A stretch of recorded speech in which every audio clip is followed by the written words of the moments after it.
Hello learners, welcome back to my channel Options Bright Classes। देखिए final accounts की adjustment entries के साथ questions की प्रैक्टिस कर रहे थे हम और हमारे कुछ क्वेश्चंस कंप्लीट हो गए थे। ठीक है, नेक्स्ट क्वेश्चन से हम कंटिन्यू कर रहे हैं। तो भाई हम स्टार्ट करते हैं। प्रारंभिक देनदार, ओपनिंग स्टॉक,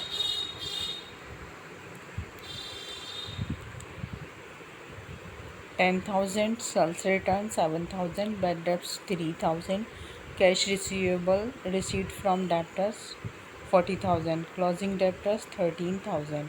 उधार बिक्री की राशि ज्ञात करनी है हमें। Find out the amount of credit sale, credit sale की अमाउंट हमें फाइंड करनी है। तो इसमें हमारा हो जाएगा आंसर भी 53,000। उधार विक्रय खाता करने के लिए कुल देनदारों का खाता टोटल डेप्टर्स अकाउंट तैयार किया जाता है। इस खाते के क्रेडिट पक्ष के योग में से डेबिट पक्ष की राशि को घटाकर जो राशि निकलती है उसे उधार बिक्री की राशि कहा जाता है।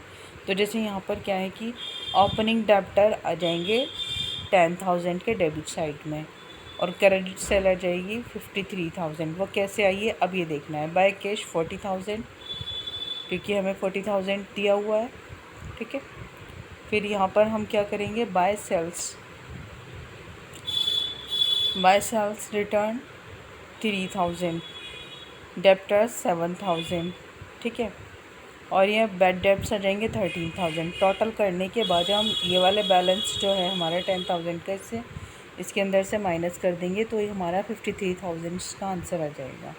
ठीक है, तो ऐसे हम उधार बिक्री की राशि ज्ञात कर देंगे, credit sale amount. Next question, सूची फर्स्ट को सूची सेकंड के साथ सही सुमेल कीजिए और सूचियों के नीचे दिए गए कूट का प्रयोग कर सही उत्तर चुनिए।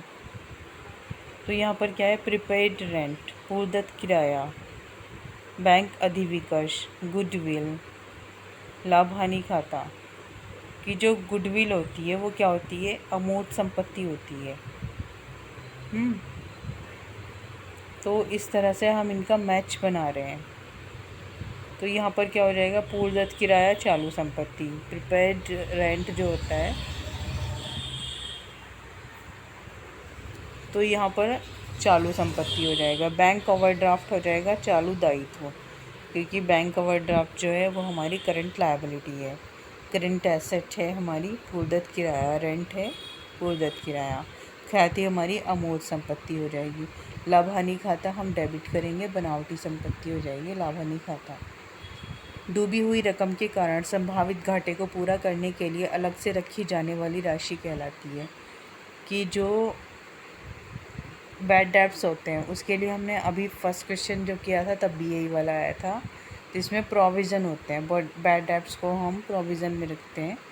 डूबी हुई रकम के कारण संभावित घाटे को पूरा करने के लिए अलग रखी जाने वाली राशि प्रावधान कहलाती है। प्रावधान संभावित तथा ज्ञात हानियों से संस्था की वित्तीय स्थिति को बचाने के लिए किया जाता है।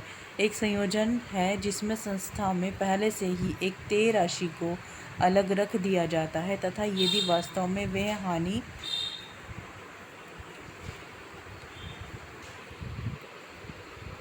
पहले से ही एक तय राशि को अलग रख दिया जाता है और यदि वास्तव में वह हानि होती है तो इसे अलग रखी राशि से उन्हें पारित किया जाता है। Schedule third part second of the Companies Act 2013 deals with which one of the following? Format of balance sheet, चिट्ठे का प्रारूप, लाभ हानि खाते का प्रारूप, format of profit and loss account, format of trading account, format of cash flow. Company अधिनियम 2013 की अनुसूची थर्ड भाग 2 का निम्नलिखित में से किससे संबंध है? लाभ हानि खाते का प्रारूप। ठीक है, कंपनी अधिनियम 2013 की अनुसूची थर्ड के भाग सेकंड में लाभ हानि का प्रारूप, भाग फर्स्ट में आर्थिक चिट्ठे का प्रारूप दिया गया है जिसे कंपनी अधिनियम के अधीन आने वाली कंपनियों को अपनाना होगा। साखपत्र, गारंटी, वायदा, संविदा आदि निम्नलिखित में से किसके अंतर्गत आते हैं? बैंक की देयताओं, बैंक की आस्तियों, विदेश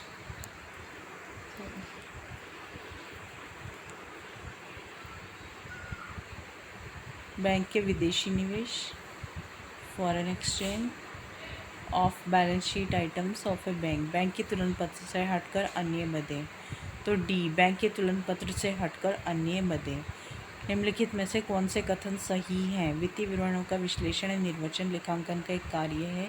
लाभ हानि खाता संस्था की वित्तीय स्थिति ज्ञात करने के हेतु तैयार किया जाता है। ख्याति एक क्षयशील संपत्ति है। चिट्ठा संस्था की वित्तीय स्थिति ज्ञात करने हेतु तैयार किया जाता है। तो यहाँ पर जो फर्स्ट एंड फोर्थ है वो हमारे स्टेटमेंट ठीक है। गुडविल क्या है? क्षयशील संपत्ति है। नॉट, गुडविल एक क्षयशील संपत्ति नहीं होती है। लाभ हानि खाता संस्था की वित्तीय स्थिति, लाभ हानि खाते से फाइनेंशियल पोजीशन नहीं पता चलती है, बैलेंस शीट से पता चलती है। ओके, तो हमारा यहाँ पर first and fourth C option ठीक होगा। बैलेंस शीट एक वित्तीय विवरण पत्र है जो एक विशेष समय बिंदु पर एक कंपनी की परिसंपत्तियों, देनदारियों, अंशधारियों की इक्विटी से संबंधित जानकारियाँ प्रदान करता है। बैलेंस शीट प्रदर्शित करता है परिसंपत्तियां बराबर देनदारियां प्लस अंशधारियों की इक्विटी। परिसंपत्तियों में भौतिक संपत्ति जैसे संयंत्र, ट्रक, उपकरण, स्टॉक आदि शामिल हैं। इसमें वे चीज़ें भी शामिल होती हैं जिन्हें स्पर्श नहीं किया जा सकता लेकिन उसके बावजूद अस्तित्व में हैं और उनका मूल्य है, जैसे ट्रेडमार्क और patent. Next question, match the terms items of list first with those of the list second and indicate the correct code for the following. Debtors turnover ratio, debtors turnover ratio activity ratio होता है, proprietary ratio solvency ratio, ठीक है, operating ratio profitability ratio। तो यहाँ पर ठीक है, देनदार आवर्त अनुपात कार्यशील अनुपात होता है, स्वाम्य अनुपात शोधन क्षमता अनुपात होता है, परिचालन अनुपात लाभदायिकता अनुपात होता है, तत्काल अनुपात तरलता अनुपात। ठीक है,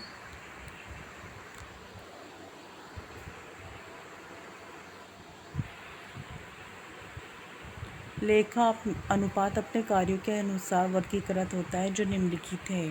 तरलता अनुपात, शोधन क्षमता अनुपात, लक्ष्य पूर्ति आवर्त अनुपात, लाभप्रदता अनुपात। किसी संपत्ति के तुलन पत्र में निम्नलिखित परिसंपत्तियों को किस क्रम में दर्शाया जाता है?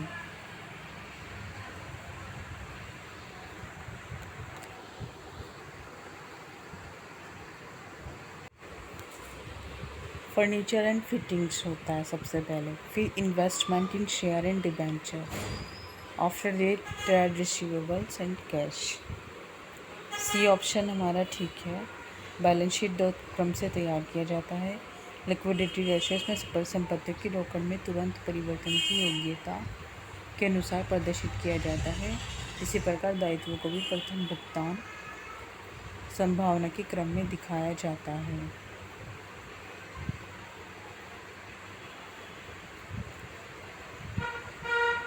स्थायित्व क्रम में परमानेंस ऑर्डर, इसमें स्थायी संपत्तियों को दायित्वों को सबसे ऊपर और चालू संपत्तियों को चालू दायित्वों के बाद में दिखाया जाता है।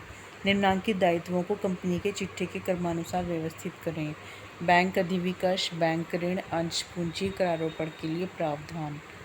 तो यहाँ पर third, second, fourth, first number पे आएगा शेयर कैपिटल, थर्ड, फिर आएगा बैंक ऋण, बैंक लोन, फिर आएगा आपका provision for taxation and after that आएगा बैंक ओवरड्राफ्ट। लेखांकन की स्थापित अवधारणा के अनुसार चिट्ठे में दायित्वों को निम्नलिखित क्रम में दर्शाते हैं। अंश पूंजी, बैंक ऋण, करारोपण के लिए प्रावधान, बैंक अधिविकर्ष। D option is correct. निम्न में से कौन एक निश्चित तिथि की स्थिति को दर्शाता है? व्यापार खाता, लाभ हानि खाता, निर्माणी खाता, आर्थिक चिट्ठा। निश्चित तिथि की स्थिति को दर्शाता है। तो जो आर्थिक चिट्ठा होता है, बैलेंस शीट, वो क्या होता है? वर्ष के अंत में बनाया जाता है, एंड ऑफ द ईयर बनाया जाता है। तो व्यापारिक संस्था द्वारा वर्ष के अंत में तैयार किया जाने वाला आर्थिक चिट्ठा एक निश्चित तिथि को व्यवसाय के संपत्तियों और दायित्वों का सही एवं उचित चित्र प्रस्तुत करता है। इसके बाएं पक्ष में दायित्वों और दाएं पक्ष में संपत्तियों को दर्शाया जाता है। आर्थिक चिट्ठे में निम्न में से किसे दिखाया जाता है? वास्तविक संपत्तियों को, कृत्रिम संपत्तियां, उपरोक्त दोनों, उपरोक्त में से कोई नहीं। आर्थिक चिट्ठा वर्ष के अंत में तैयार किया जाने वाला एक ऐसा विवरण होता है जो संपत्तियों एवं दायित्वों का सही एवं उचित चित्र प्रस्तुत करता है। इसके संपत्ति पक्ष में वास्तविक एवं कृत्रिम दोनों संपत्तियों को दिखाया जाता है। वास्तविक संपत्तियों में स्थायी एवं अस्थायी दोनों संपत्तियों को दिखाया जाता है। तो जो हमारा बैलेंस शीट होती है ना, उसमें हम क्या करते हैं, रियल एसेट्स को और आर्टिफिशियल एसेट्स को, दोनों को दिखाते हैं। वास्तविक संपत्तियों में स्थायी अस्थायी दोनों संपत्तियों को दिखाया जाता है, जबकि कृत्रिम संपत्तियों में बनावटी संपत्तियों को दिखाया जाता है। अदत्त व्यय को चिट्ठे में दिखाया जाता है। कौन से पक्ष में दिखाया जाता है? व्यापार खाते में, लाभानी खाते में, आर्थिक चिट्ठे के दायित्व पक्ष में, आर्थिक चिट्ठे के संपत्ति पक्ष में। तो जो अदत्त व्यय है ना, अनपेड एक्सपेंसेस हैं, तो वो क्या है, अनपेड है। मीन्स आपको समझ आ रहा है कि वो एक हमारी लायबिलिटी है, तो उसको हम क्या करेंगे, दायित्व पक्ष में दिखाएंगे। अदत्त व्ययों को यदि तलपट में दिया जा गया है तो इसे आर्थिक चिट्ठे के दायित्व पक्ष में दिखाया जाता है, क्योंकि अदत्त व्यय एक ऐसे खर्च को व्यक्त करता है जो वर्तमान में व्यय नहीं किया गया है परंतु जल्द ही भविष्य में किया जाएगा। यह एक भार की तरह होता है। यह हमारे ऊपर क्या होता है, एक बर्डन होता है एक तरह का, इसलिए इसे चिट्ठे के दायित्व पक्ष में दर्शाया जाता है। इसी तरह पूर्वदत्त व्यय को चिट्ठे के संपत्ति पक्ष में दिखाया जाता है। नेक्स्ट क्वेश्चन करें। पूर्वदत्त किराया यदि तलपट में दिया है तो इसे दिखाया जाएगा। व्यापार खाते में, लाभानी खाते में, आर्थिक चिट्ठे के दायित्व पक्ष में, आर्थिक चिट्ठे के संपत्ति पक्ष में। पूर्वदत्त किराया यदि तलपट में दिया है तो इसे दिखाया जाएगा आर्थिक चिट्ठे के संपत्ति पक्ष में, क्योंकि जो पूर्वदत्त किराया है हमने पहले ही दे दिया किराया, ठीक है, तो वो क्या है, हमारी एक तरह की एसेट हो गई, नॉट लायबिलिटी। तो ये हम आर्थिक चिट्ठे के संपत्ति पक्ष में दिखाएंगे। पूर्वदत्त किराया यदि तलपट में दिया है तो इसे चिट्ठे के संपत्ति पक्ष में दिखाया जाता है। किराया देय होने के पूर्व ही यदि उसका भुगतान कर दिया जाए तो इसे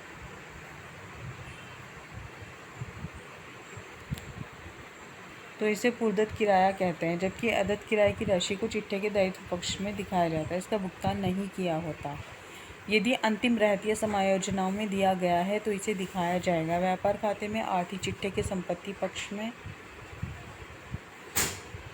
लाभानी खाते में, आर्थिक चिट्ठे के संपत्ति दायित्व पक्ष में।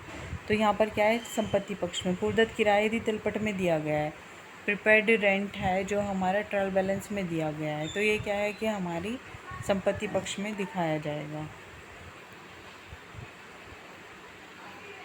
यदि अंतिम रहतिया समायोजना में दिया गया है तो इसे क्या कहेंगे, व्यापार खाते में, आर्थिक चिट्ठे के संपत्ति पक्ष में, उपर्युक्त दोनों में।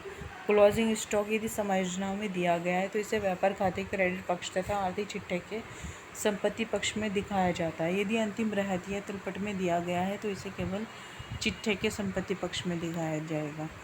अगर यह कि क्लोजिंग स्टॉक है, समय एडजस्टमेंट में दिया गया है, तो इसे ट्रेडिंग अकाउंट के क्रेडिट साइड में दिखाना है तथा आर्थिक चिट्ठे के संपत्ति पक्ष में दिखाया जाता है, और बैलेंस शीट के क्या है, एसेट साइड में, ट्रेडिंग अकाउंट के क्रेडिट साइड में और बैलेंस शीट के एसेट साइड में। यदि अंतिम रहतिया तलपट में दिया गया है, अगर क्लोजिंग स्टॉक क्या है, ट्रायल बैलेंस में दिया गया है, तो इसे चिट्ठे के संपत्ति पक्ष में ही दिखाया जाता है। क्लियर? ठीक है जी, ओके। इनमें से कौन सा समीकरण सही नहीं है?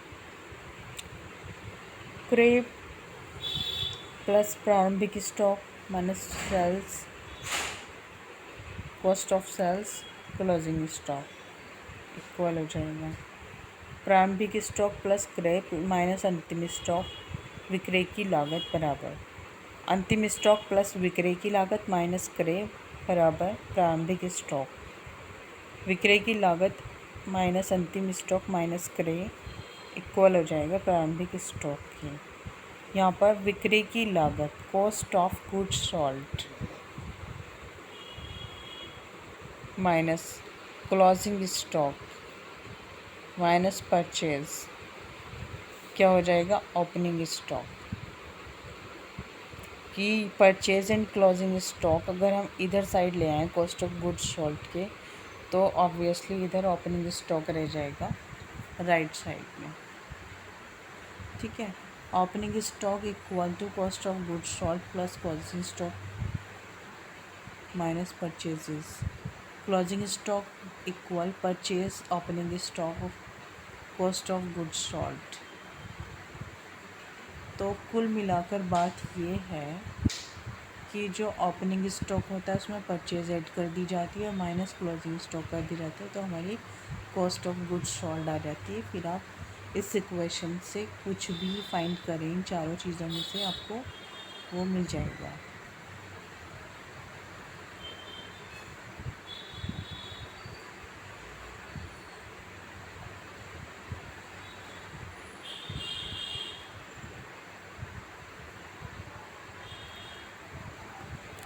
चलिए जी,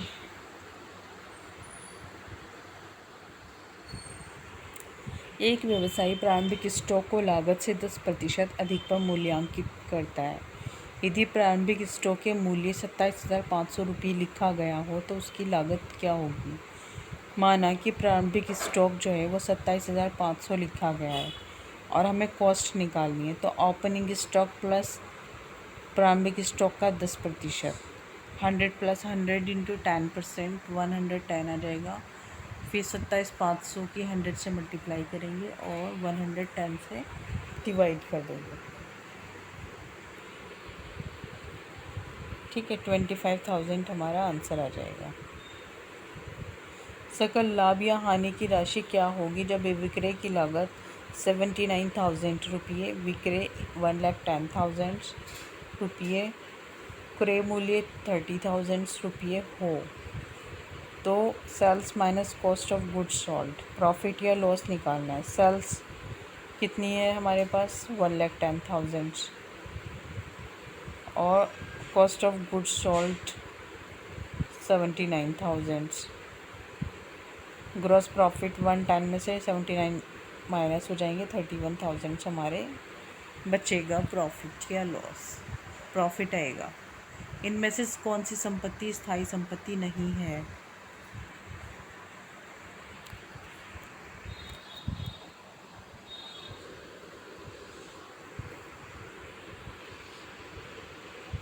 भवन, फर्नीचर, रॉकर, मशीनरी।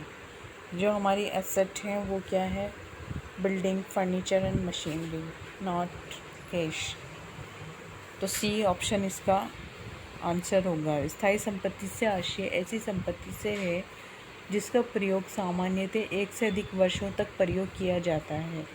स्थायी संपत्ति के अंतर्गत शामिल संपत्ति है land, building, machinery, goodwill, patent, copyright इत्यादि, जबकि रॉकर चालू संपत्ति के अंतर्गत आता है। यदि लाभ लागत का 25% है तो बिक्री होगी 10%, 20%, 25% और 33 1/3%। दिया है यदि लाभ लागत का 25% तो सेल्स क्या होगी। लागत मान लिया हमने 100 है तो लाभ हमारा क्या हो जाएगा 100 इंटू 25, 25% तो 25 हो जाएगा। जो सेल्स होती है वो क्या होती है कॉस्ट प्लस प्रॉफिट, तो 100 प्लस 25 कर दिए 125, तो 125 और 25, तो 25/1/125 इंटू 100, तो इसका आंसर 20% आ जाएगा आपका। ये रहा।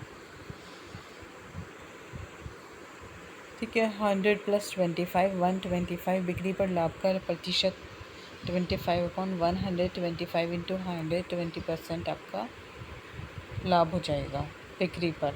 ऐसी संपत्तियां जो कि व्यवसाय में लाभदायिकता बढ़ाने के लिए क्रय की जाती है, न कि पुनः बेचने के लिए, कहलाती हैं अमूर्त संपत्तियाँ, चालू संपत्तियाँ, स्थायी संपत्तियाँ, शेषशील संपत्तियाँ। जो चीज़ों की प्रॉफिटेबिलिटी बढ़ाती हैं लेकिन हम क्या करते हैं, उनको सेल्स नहीं करते हैं, तो वो संपत्तियाँ हमारी स्थायी संपत्तियाँ कहलाती हैं, जो फिक्स रहती हैं अपनी जगह पर। ऐसी संपत्तियाँ जो कि व्यवसाय में लाभदायिकता बढ़ाने के लिए क्रय की जाती है, न कि पुनः बेचने के लिए, तो उसे स्थायी संपत्तियाँ कहते हैं। ऐसी संपत्तियाँ सामान्यतः एक से अधिक वर्षों तक प्रयोग में लाई जाती हैं। ये बार बार क्रय करने की प्रवृत्ति की नहीं होती। इन्हें स्थायी संपत्तियों पर किए जाने वाले व्यय को ही स्थायी लागत कहते हैं। चालू दायित्वों में कमी है। रोकड़ का स्रोत, रोकड़ का प्रयोग कि जो हमारे करंट क्या है लायबिलिटीज़ हैं वो कम कैसे होंगी, जब हम कैश पेमेंट करेंगे तो हमारी क्या होंगी, लायबिलिटीज़ कम हो जाएंगी। चालू दायित्वों में कमी रोकड़ का प्रयोग इंगित करता है, चूँकि चालू दायित्वों में कमी तभी होगी जब उसका भुगतान कर दिया जाए और भुगतान की दशा में रोकड़ का प्रयोग होगा। वर्ष के आरंभ में एक फर्म का पूंजी खाते का शेष 1 लाख था। वर्ष के अंत में फर्म की कुल संपत्तियां 1,50,000 की तथा कुल दायित्व 70,000 के थे। यदि उस अवधि में कुल आहरण की राशि 30,000 की थी तो वर्ष का शुद्ध लाभ शुद्ध हानि क्या था? 10,000 का लाभ, 20,000 की हानि, 50,000 की हानि, 10,000 की हानि। दिया है क्या? पूंजी खाते का शेष 1 लाख, वर्ष के दौरान आहरण 30,000, कुल संपत्तियां 1,50,000, कुल दायित्व 70,000। तो पूंजी प्लस दायित्व क्या होता है? संपत्तियां होती हैं। पूंजी होती है संपत्ति माइनस दायित्व, एसेट माइनस लायबिलिटीज़, कैपिटल होता है। तो 150 में से 70 हम माइनस कर देंगे, 80,000 हमारा रह जाएगा। फिर वर्ष के आरंभ में पूंजी कितनी हो जाएगी? 1 लाख, और फिर इसके अंदर से जो वर्ष का कुल आहरण है वो माइनस किया जाएगा 30,000, तो हमारे 70,000 हो जाएगा। तो अब यहाँ पर 80,000 ये क्लोजिंग है और 70,000 ये है यहाँ पर, तो इन दोनों का डिफरेंस जो है वो हमारा क्या आंसर आ जाएगा, लाभ होगा हमें 10,000 का। ठीक है भाई।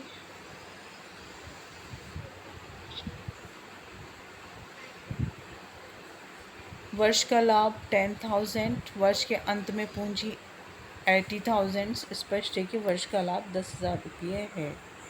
निम्नलिखित में से कौन एक अमूर्त संपत्ति नहीं है?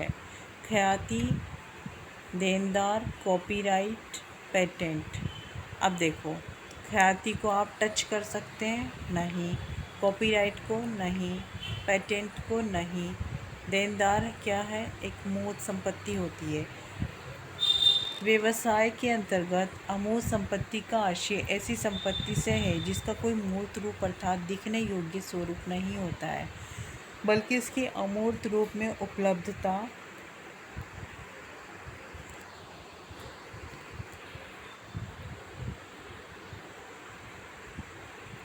व्यवसाय के अंदर होती है। अमूर्त संपत्ति के अंतर्गत ख्याति, कॉपीराइट, लाइसेंस, पेटेंट आदि को इत्यादि को शामिल किया जाता है, जबकि देनदार चालू संपत्ति का रूप है। कर के अग्रिम भुगतान की प्रकृति।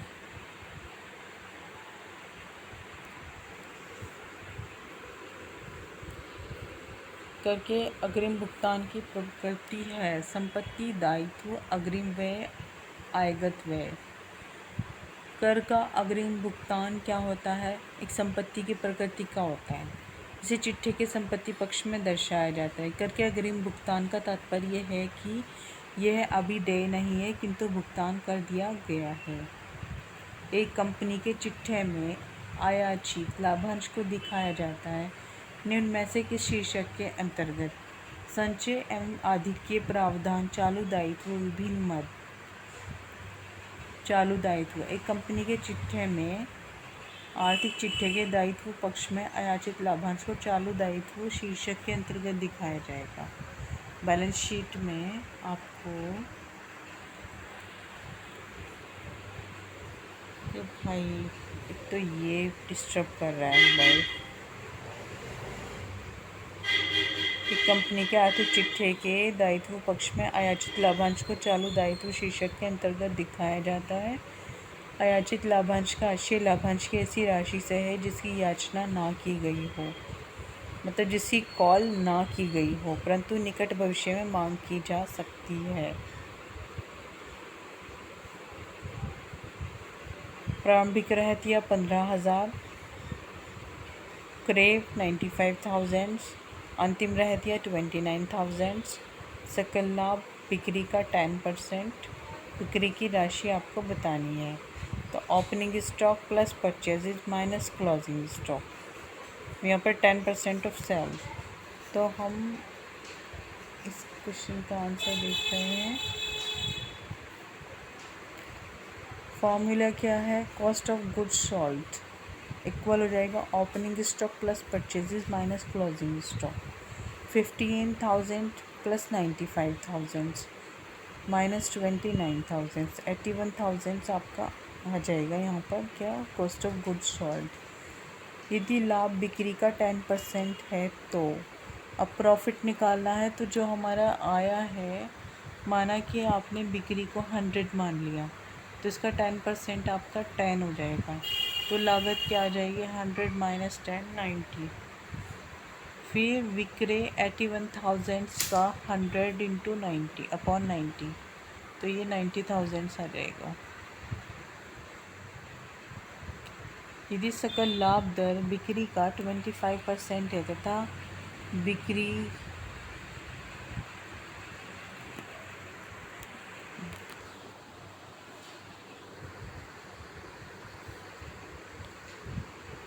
माल की लागत 1,00,000 है तो लागत सकल लाभ की रकम होगी। सकल लाभ की दर है बिक्री का 25%। ठीक, बिक्री माल की लागत हो जाएगी 1,00,000। तो सकल लाभ हमें निकालना है। विक्रय हो गया आपका 100 रुपीज़, प्रॉफिट हो जाएगा 100 इंटू 25, लागत हो जाएगी 100 में से 25 माइनस कर दो, सेल्स माइनस प्रॉफिट कॉस्ट आ जाती है। इस प्रकार यदि 75 रुपये के बराबर लागत की राशि 1,00,000 है तो 25 के बराबर कितनी होगी, तो टोटल है 1,00,000 हो जाएगी टोटल। फिर इसका 25% निकालना है, हमें 75 दे रखा है तो ये आ जाएगा 33,333। मान लीजिए M इक्वल टू प्रारंभिक स्टॉक, N इक्वल टू क्रय, O equal to closing stock, P विक्रय की लागत, विक्रय माल की लागत। सही समीकरण क्या होगा, cost of goods sold P, opening stock, तो ओपनिंग स्टॉक है, ठीक है, माइनस क्लोजिंग स्टॉक।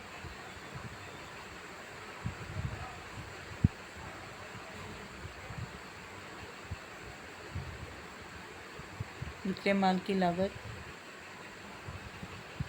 और माइनस कर देंगे हम क्रय। तो यहाँ पर क्या हो जाएगा, एक व्यावसायिक संस्था में विक्रय माल की लागत की गणना के लिए प्रारंभिक स्टॉक क्रय तथा प्रत्यक्ष व्यय को जोड़कर उनमें से अंतिम स्टॉक को घटा देते हैं। अंतिम स्टॉक को समीकरण रूप में से निम्नलिखित प्रकार से लिख सकते हैं, माना, ठीक है।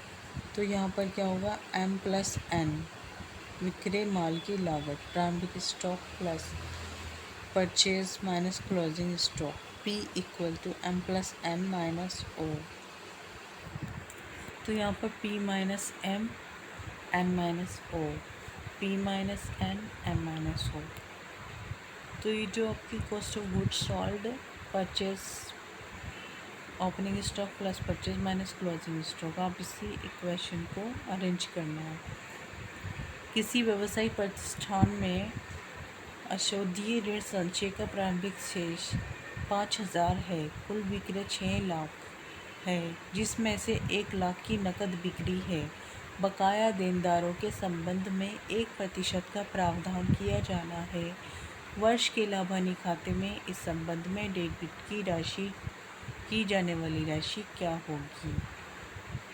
यहाँ पर आपको 4 ऑप्शंस दिए हुए हैं, 6000, 5000, 1000 एंड शून्य। तो यहाँ पर क्या है, अशोध्य ऋण संचय का प्रारंभिक शेष 5000। ठीक। कुल विक्रय 6 लाख, नकद विक्रय, टोटल सेल्स आपकी 6 लाख हो गई और कैश सेल्स आपकी 1 लाख हो गई। देनदारों पर प्रावधान क्या होगा, बकाया का 1%। लाभानी खाते में हस्तांतरित राशि निकालनी है आपको, 6000 माइनस 1000 इंटू 1/100, इसका 1% जो कैश सेल्स है। तो यहाँ पर क्या हुआ, माइनस 5000, तो 5000 यहाँ पर और 5000 इधर, तो नील आ जाएगा यहाँ पर। इसका आंसर आपका नील होगा। स्पष्ट है कि लाभानी खाते में डेबिट की जाने वाली राशि शून्य होगी। अदत्त मांगों को कंपनी के आर्थिक चिट्ठे में प्रदर्शित किया जाता है, अंश पूंजी में जोड़कर, मांगी गई अंश पूंजी से घटाकर, चालू संपत्तियों के शीर्ष में, चालू संपत्तियों के दायित्वों के शीर्ष में। अदत्त मांगों को कंपनी के आर्थिक चिट्ठे से घटाकर प्रदर्शित किया जाता है। ठीक है, मांगी गई अंश पूंजी से घटाकर। अदत्त मांगों को मांगी गई अंश पूंजी की राशि में से घटाकर कंपनी के आर्थिक चिट्ठे में प्रदर्शित किया जाता है। अदत्त मांग की राशि का ऐसी राशि से है ऐसी राशि से है जिसको मांगा गया हो परंतु प्राप्त ना हुआ हो, ये अक्रूड इनकम होती है। ठीक है,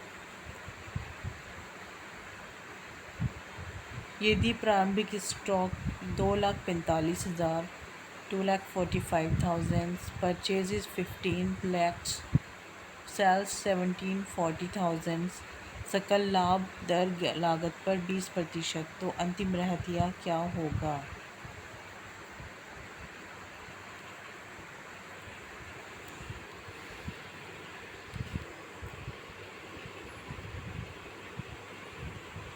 opening stock 2,45,000, purchases 15 lakhs, sales 17,40,000, percent of gross profit 20% on cost, sales equal to profit cost plus profit. तो सेल्स आपने 100, ठीक, प्रॉफिट 100 का 20%, 120, कॉस्ट है 17,40,000 इंटू 100/120, 1,45,000, 17,40,000 माइनस 14,50,000, 290,000। ट्रेडिंग अकाउंट है, opening stock 245, purchases 15, sale 1740, closing stock 295, 290 हमारा profit था, हमने वो रखा, तो यहाँ पर क्लोजिंग स्टॉक आ जाएगा 295। ठीक है, 2035 इनका टोटल आएगा।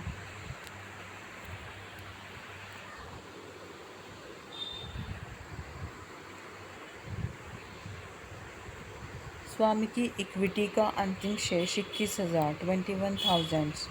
वर्ष के दौरान स्वामी ने 6,000 अंशदान किया तथा ₹4,000 आहरित किए हैं। यदि फर्म की शुद्ध आय वर्ष के लिए 8,000 है तो वर्ष के प्रारंभ में स्वामी की इक्विटी थी। सामान्यतः एकाकी व्यापार में जो सिंगल प्रोप्राइटरी होती है उसमें द्वारा लगी गई ऑनर के द्वारा लगाई गई पूंजी, आहरण, लाभ इत्यादि का लेखा एक साथ रखा जाता है। ऐसी स्थिति में ये सभी मद आपस में एक दूसरे को प्रभावित करते हैं और वर्ष के अंतिम पूंजी का निर्धारण करते हैं। उदाहरण, फॉर एग्जांपल, स्वामी का वर्षीय अंत में शेष इक्विटी 21,000 है। फिर जोड़ देंगे हम वर्ष का आहरण 4,000 ड्राइंग्स, तो यहाँ पर 25 टोटल हो जाएगा। फिर वर्ष के दौरान स्वामी का अंशदान 6,000 क्या हुआ, 19,000 रह गया। फिर वर्ष के शुद्ध लाभ घटा दिए 8,000, तो यहाँ पर 11,000 इक्विटी बैलेंस आ जाएगा। वर्ष के दौरान क्रय 60,000 के थे। माल के स्टॉक शेष वर्ष के प्रारंभ व अंत में क्रमशः 12,000, 9,000 का सकल लाभ विक्रय का 1/5 था। सकल लाभ की राशि होगी purchases 60,000, opening stock 12,000,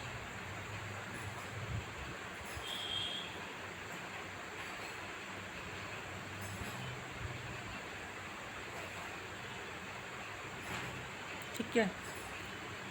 closing stock 9,000, gross profit 1/5 of sales, ये दिया गया है क्वेश्चन में। Find out gross profit amount. सबसे पहले हमें क्या करना है, cost of goods sold. Opening stock purchase minus closing stock. Opening stock 12,000, purchases 60,000, closing stock रख दिया माइनस 9,000, तो कॉस्ट ऑफ गुड्स सोल्ड आ गई हमारी 63,000। Sales cost plus profit, sales माना 100, प्रॉफिट 100 का 1/5 20, ठीक। तो यहाँ पर यदि लागत 63,000 रुपये है तो 80% के बराबर है, तो विक्रय राशि क्या होगी।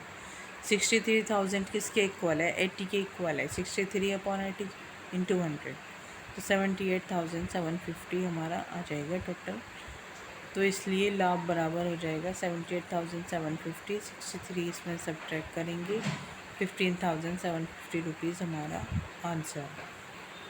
निम्नलिखित में से कौन अंतिम खातों में सम्मिलित नहीं है।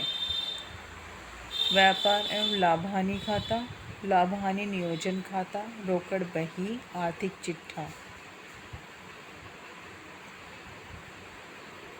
अंतिम खातों में सम्मिलित कौन सा नहीं होता है। Trading and profit and loss account,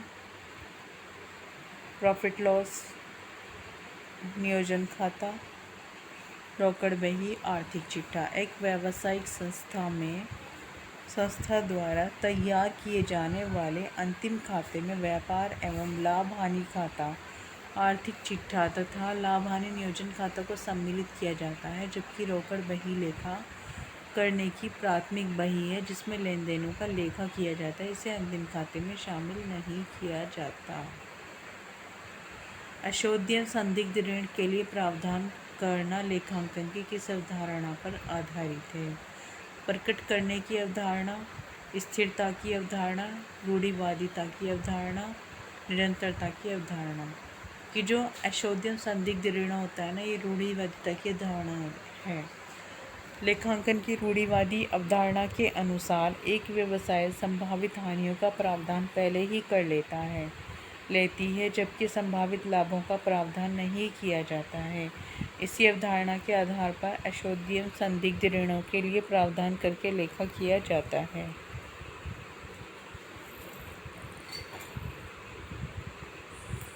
अदत्त किराया का क्या अर्थ होता है। किराया नकद भुगतान कर दिया जाता है, किराया प्राप्त किया गया है, किराया देय हो गया है किंतु भुगतान नहीं किया गया है, किराया अग्रिम भुगतान कर दिया गया है। अदत्त किराया का आशय है कि किराया की देय अवधि बीत गई है किंतु भुगतान नहीं किया गया है। दूसरे शब्दों में, जब किराए का भुगतान पूर्व निर्धारित तिथि पर नहीं किया जाता तो वे पूर्व निर्धारित तिथि के बीत जाने के बाद किराए की राशि को अदत्त किराया कहा जाता है। कि अगर हमने टाइमली पेड नहीं किया है रेंट, तो उसका टाइम गुजरने के बाद, ठीक है, बीत जाने के बाद किराए की राशि को अदत्त किराया कहा जाता है, अनपेड। संपत्ति एवं दायित्व का विवरण होता है। आर्थिक चिट्ठा, तलपट, व्यापारिक खाता, लाभ हानि खाता। एसेट और लायबिलिटीज़ का स्टेटमेंट होता है, बैलेंस शीट। ऑब्वियसली संपत्ति एवं दायित्वों से संबंधित विवरण को आर्थिक चिट्ठा की संज्ञा देते हैं, अर्थात आर्थिक चिट्ठे के दाएं पक्ष में संपत्तियों एवं बाएं पक्ष में दायित्वों को दिखाया गया है। चिट्ठे में केवल व्यक्तिगत व वास्तविक खाते से संबंधित विवरण को ही दिखाया जाता है।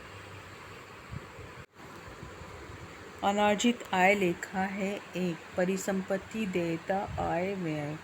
अनार्जित आय का लेखा देयता की श्रेणी में किया जाता है। अनार्जित आय का आशय ऐसी आय से है अनअक्रूड इनकम, अनुपार्जित आय होती है ये, ठीक है, जिसे प्राप्त तो कर लिया गया है किंतु कमाया नहीं गया है। मतलब कोई चीज़ है, अगर हमें एडवांस में पेमेंट मिल रही है और हमने उसकी गुड्स या सर्विसेज को नहीं दिया है तो वो हमारी अनअक्रूड इनकम हो जाती है और ये हमारी एक लायबिलिटी होती है, ठीक है। निक्षेप निधि लेखा का शेष या DDR स्थानांतरित होता है। इसमें लाभ हानि खाता, सामान्य आरक्षित लेखा, निक्षेप निधि निवेश लेखा, उपर्युक्त में से कोई नहीं। निक्षेप निधि लेखा के शेष या DDR को सामान्य आरक्षित लेखा में स्थानांतरित किया जाता है।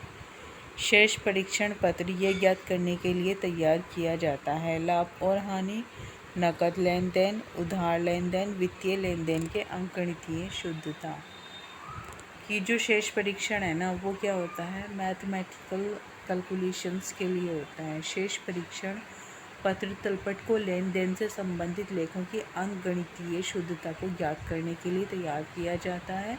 इसके अंतर्गत खाता बही में खोले गए खातों के शेष को लिखा जाता है। सामान्य किसी प्रकार की त्रुटि न होने पर तलपट के दोनों पक्षों का योग बराबर होता है। बैंक समाधान विवरण तैयार किया जाता है। एक वर्ष के दौरान जमा को ज्ञात करने के लिए, वर्ष के दौरान निकासी ज्ञात करने के लिए, वास्तविक बैंक शेष ज्ञात करने के लिए, संगठन का लाभ ज्ञात करने के लिए। वास्तविक बैंक शेष ज्ञात करने के लिए बैंक समाधान विवरण तैयार किया जाता है, ठीक है। बैंक समाधान विवरण एक व्यापारी द्वारा वर्ष के दौरान या अंत में वास्तविक बैंक शेष को ज्ञात करने के लिए बनाया जाता है, जिसके अंतर्गत रोकड़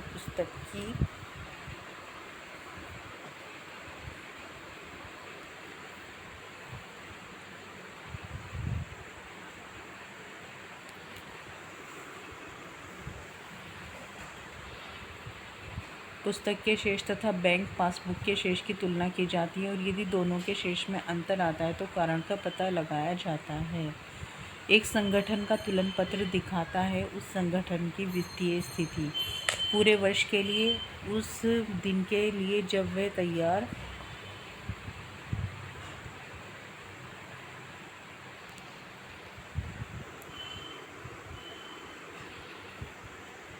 किया गया, एक महीने के लिए, एक सप्ताह के लिए, तो उस दिन के लिए जब वह तैयार किया गया एक संगठन का तुलन पत्र दिखाता है, ठीक है, एक दिन के लिए। एक व्यावसायिक संस्था द्वारा वित्तीय वर्ष के अंत में वित्तीय विवरण अर्थात लाभ हानि खाता तथा आर्थिक चिट्ठा तैयार किया जाता है, जिसके अंतर्गत तुलन पत्र आर्थिक चिट्ठा जिस स्थिति को तैयार किया जाता है उस स्थिति को व्यापार के वित्तीय स्थिति अर्थात उपलब्ध संपत्तियों दायित्वों को प्रकट करता है। मतलब वो उस लास्ट डे दिखाता है कि आज की सिचुएशन क्या है।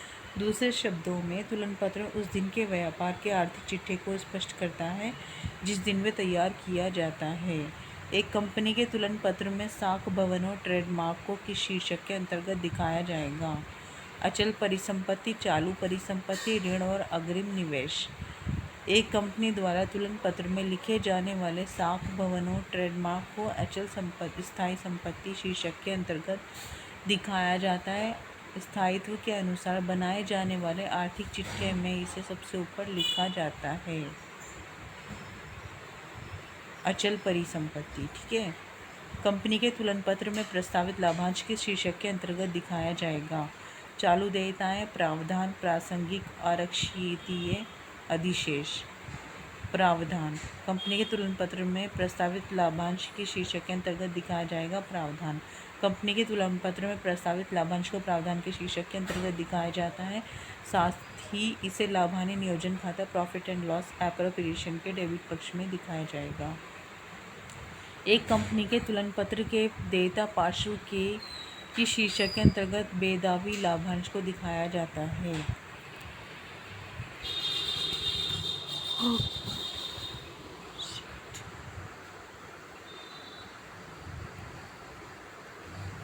एक कंपनी के आर्थिक चिट्ठे के दायित्व पक्ष में बेदावी लाभांश को आर्थिक पक्ष में, ठीक है, चालू दायित्व के शीर्षक में दिखाया जाएगा। किसमें, करंट लायबिलिटी में।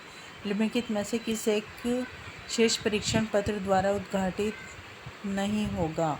खाता में एक राशि डालने में त्रुटि, खाता में गलत योग सकल लाभ प्रतिशत घटाएगा, प्रतिपूरक त्रुटि। प्रतिपूरक त्रुटि इज करेक्ट आंसर। क्षतिपूरक त्रुटि या प्रतिपूरक त्रुटियों को तलपट या शेष परीक्षण द्वारा उद्घाटित नहीं किया जा सकता, क्योंकि यह एक ऐसी त्रुटि है जिसके संबंध में त्रुटि को छुपाने वाली दूसरी प्रविष्टि हो जाती है। इसके अंतर्गत तलपट का योग भी अप्रभावित रहता है। ठीक है, टोटल भी के ऊपर कोई फ़र्क नहीं पड़ेगा। यदि राम के खाते में 1000 डेबिट थे, उसके स्थान पर 100 को लगा दिया हमने। श्याम के खाते में 100 डेबिट थे, उसकी जगह पर हमने 1000 को लगा दिया। तो जब आप ट्रायल बैलेंस का टोटल करेंगे तो आपका दोनों साइड का टोटल सेम आएगा, इक्वल आएगा दोनों साइड का, तो उसमें कोई डिफरेंस नहीं होगा, तो इसलिए कोई फ़र्क नहीं पड़ेगा। कॉलम फर्स्ट में दी गई मधु का मेल कॉलम सेकंड में करना है आपको। नकद बही पुस्तक का नाम शेष, पासबुक पुस्तक का नाम शेष, बैंक द्वारा प्रभावित ब्याज, बैंक द्वारा दिया गया ब्याज। तो यहाँ पर क्या है नकद बही पुस्तक का नाम शेष अनुकूल शेष, पासबुक पुस्तक का नाम शेष ओवरड्राफ्ट, पासबुक में ओवरड्राफ्ट, बैंक द्वारा प्रभावित ब्याज पासबुक में डेबिट किया गया जाता है। बैंक द्वारा प्रभावित जो ब्याज होता है वो पासबुक में डेबिट किया जाता है, और बैंक द्वारा दिया गया ब्याज पासबुक में क्रेडिट किया जाता है।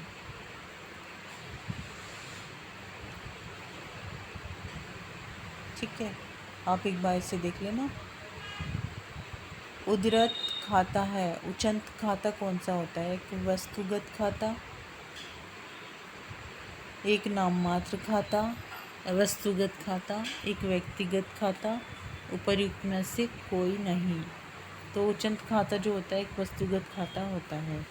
उचंत खाता एक अवस्तुगत खाता है। दूसरे शब्दों में जब तलपट के दोनों पक्षों के अंतर को दूर करने के लिए अंतर की राशि को एक नए खोले गए खाते में लिख दिया जाता है तो उसे उचंत खाता कहा जाता है। यह एक अस्थायी खाता होता है, और जब सभी अशुद्धियाँ दूर हो जाती हैं तब ये खाता बंद हो जाता है। तो विकल्प 1 जो है आपका ए पार्ट सही है। बेचे गए माल की लागत 20,000 हो, सकल लाभ 5,000, विक्रय वापसी 10,000 हो, तो उपरोक्त आंकड़ों के आधार पर बिक्री का निर्धारण कीजिए। Cost of goods sold 20,000, gross profit 5,000, sales return 10,000। Formula क्या है आपका? Sales equal to cost of goods sold plus profit. तो 20,000 प्लस हो जाएंगे 5,000, 25,000 is the answer. C correct option.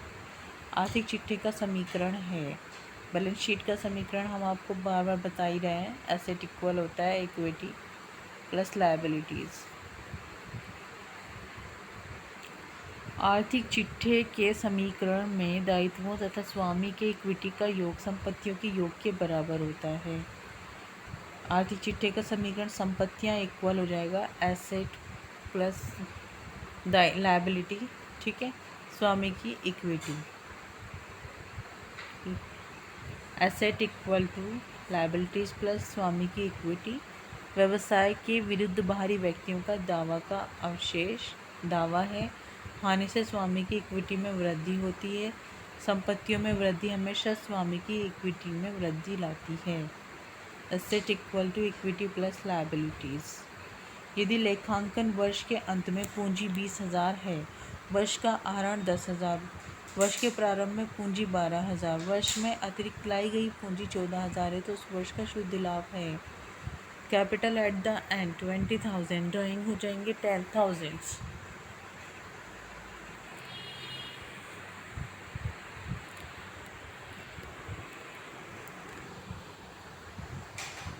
Opening capital at the opening 12,000, editing additional capital bought during the year 14,000, then profit आपको find out करना है। तो formula हो जाएगा capital at the end plus drawing minus capital at the opening. And में क्या थी capital, उसमें हम ड्राइंग ऐड कर लेंगे। फिर कैपिटल जो ओपनिंग में थी वो माइनस हो जाएगा, एडिशनल कैपिटल माइनस हो जाएगा। 20,000 plus 10,000 minus 12 minus 14, 4,000 is this answer.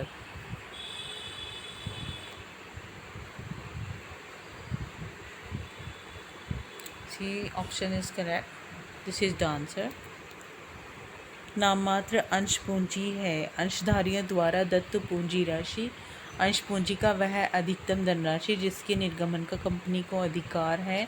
Company द्वारा निर्गमित पूंजी की धनराशि अंश पूंजी पर मांगी गई कुल राशि। अंश पूंजी वह अधिकतम धनराशि जिसके निर्गमन का कंपनी को अधिकार है नाममात्र अंश पूंजी कहलाता है।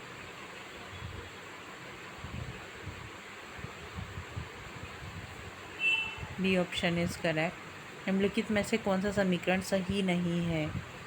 Purchase plus opening stock minus बिक्री लागत इक्वल हो जाएगा अंतिम स्कंध। तो यहाँ पर क्या है कि closing stock minus sales minus purchase opening stock. बेचे गए माल की लागत की गणना के लिए प्रारंभिक स्टॉक क्रय तथा प्रत्यक्ष व्ययों के योग में अंतिम स्टॉक को घटा दिया जाता है। पहले आप क्या करते हैं, कॉस्ट ऑफ गुड्स सोल्ड निकाल रहे हैं, ओपनिंग स्टॉक करेंगे, परचेज करेंगे, फिर डायरेक्ट एक्सपेंसेस ऐड कर देंगे और उसमें से माइनस कर देंगे क्लोजिंग स्टॉक्स को। फिर अगर हमें क्या करना है, हमें बताना है कि सही ऑप्शन इसमें कौन सा है। तो यहाँ पर ओपनिंग स्टॉक है, ठीक, अंतिम स्कंद है, सी ऑप्शन सही है। तो यहाँ पर क्लोजिंग स्टॉक अंतिम स्कंद minus cost of sales goods sold minus purchases equal हो जाएगा ओपनिंग स्टॉक के। यदि लाभ विक्रय मूल्य का 25% है तो लागत पर लाभ प्रतिशत होगा 20%, 25, 30, 33%।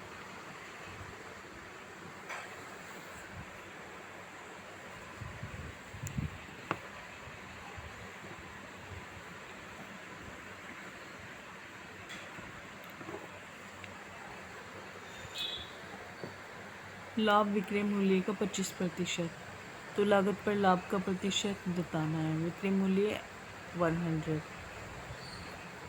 लाभ हो जाएगा 100 का 25%, 25। कॉस्ट होती है सेल्स माइनस प्रॉफिट, 100 में 25 माइनस कर देंगे 75 हो जाएंगे। तो फिर यहाँ पर लागत पर लाभ का प्रतिशत 25/75 इंटू 100 33.33% हमारा आंसर आ जाएगा। बुनाए गए बिलों पर असमाप्त कटौती होती है। आय की एक दायित्व पेशगी में प्राप्त आय बकाया आय। बुनाए गए बिलों पर जो असमाप्त कटौती होती है वह एक दायित्व होता है। बुनाए गए बिलों पर असमाप्त कटौती एक दायित्व है। इसे अनुसूचियों के अंतर्गत अन्य दायित्व प्रावधान शीर्षक में दिखाया जाता है। अति विकल्प भी सही उत्तर है। प्रश्न में दो वक्तव्य हैं, एक को कथन ए दूसरे को कारण आर कहा गया है। आपको दोनों वक्तव्यों का सावधानी पूर्वक परीक्षण करना है और निर्णय करना है क्या कथन ए और कारण आर पृथक पृथक सही हैं, और यदि ऐसा है तो कारण कथन का सही स्पष्टीकरण है। इन प्रश्नांशों को उत्तर पत्रक में अंकित कीजिए। फर्स्ट आपको ए दे दिया, कथन जो है हमारा वो है तुलन पत्र किसी व्यवसाय की मालकियत प्रकट नहीं कर पाता। रीजन दे दिया इसका, परिसंपत्तियां मात्र अपरिशोधित लगाते हैं। ए और आर दोनों सही हैं, आर ए का सही स्पष्टीकरण है। क्यों?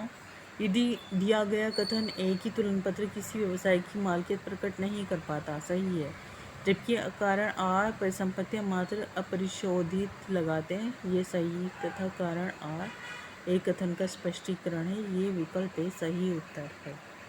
बैलेंस शीट किसी एक विशेष तिथि की आर्थिक स्थिति को बताती है, राइट। आर्थिक चिट्ठा एक ऐसा वित्तीय विवरण है जो वित्तीय वर्ष के अंत में एक विशेष तिथि को संस्था की आर्थिक स्थिति को प्रकट करता है। इसे तुलन पत्र भी कहते हैं। इसके बाएं पक्ष में दायित्वों और दाएं पक्ष में संपत्तियों को दर्शाया जाता है। सो ए आंसर सही।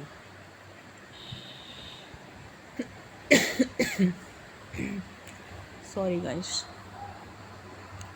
यदि लाभ बिक्री का 50% है तो ये लागत का प्रतिशत क्या होगा?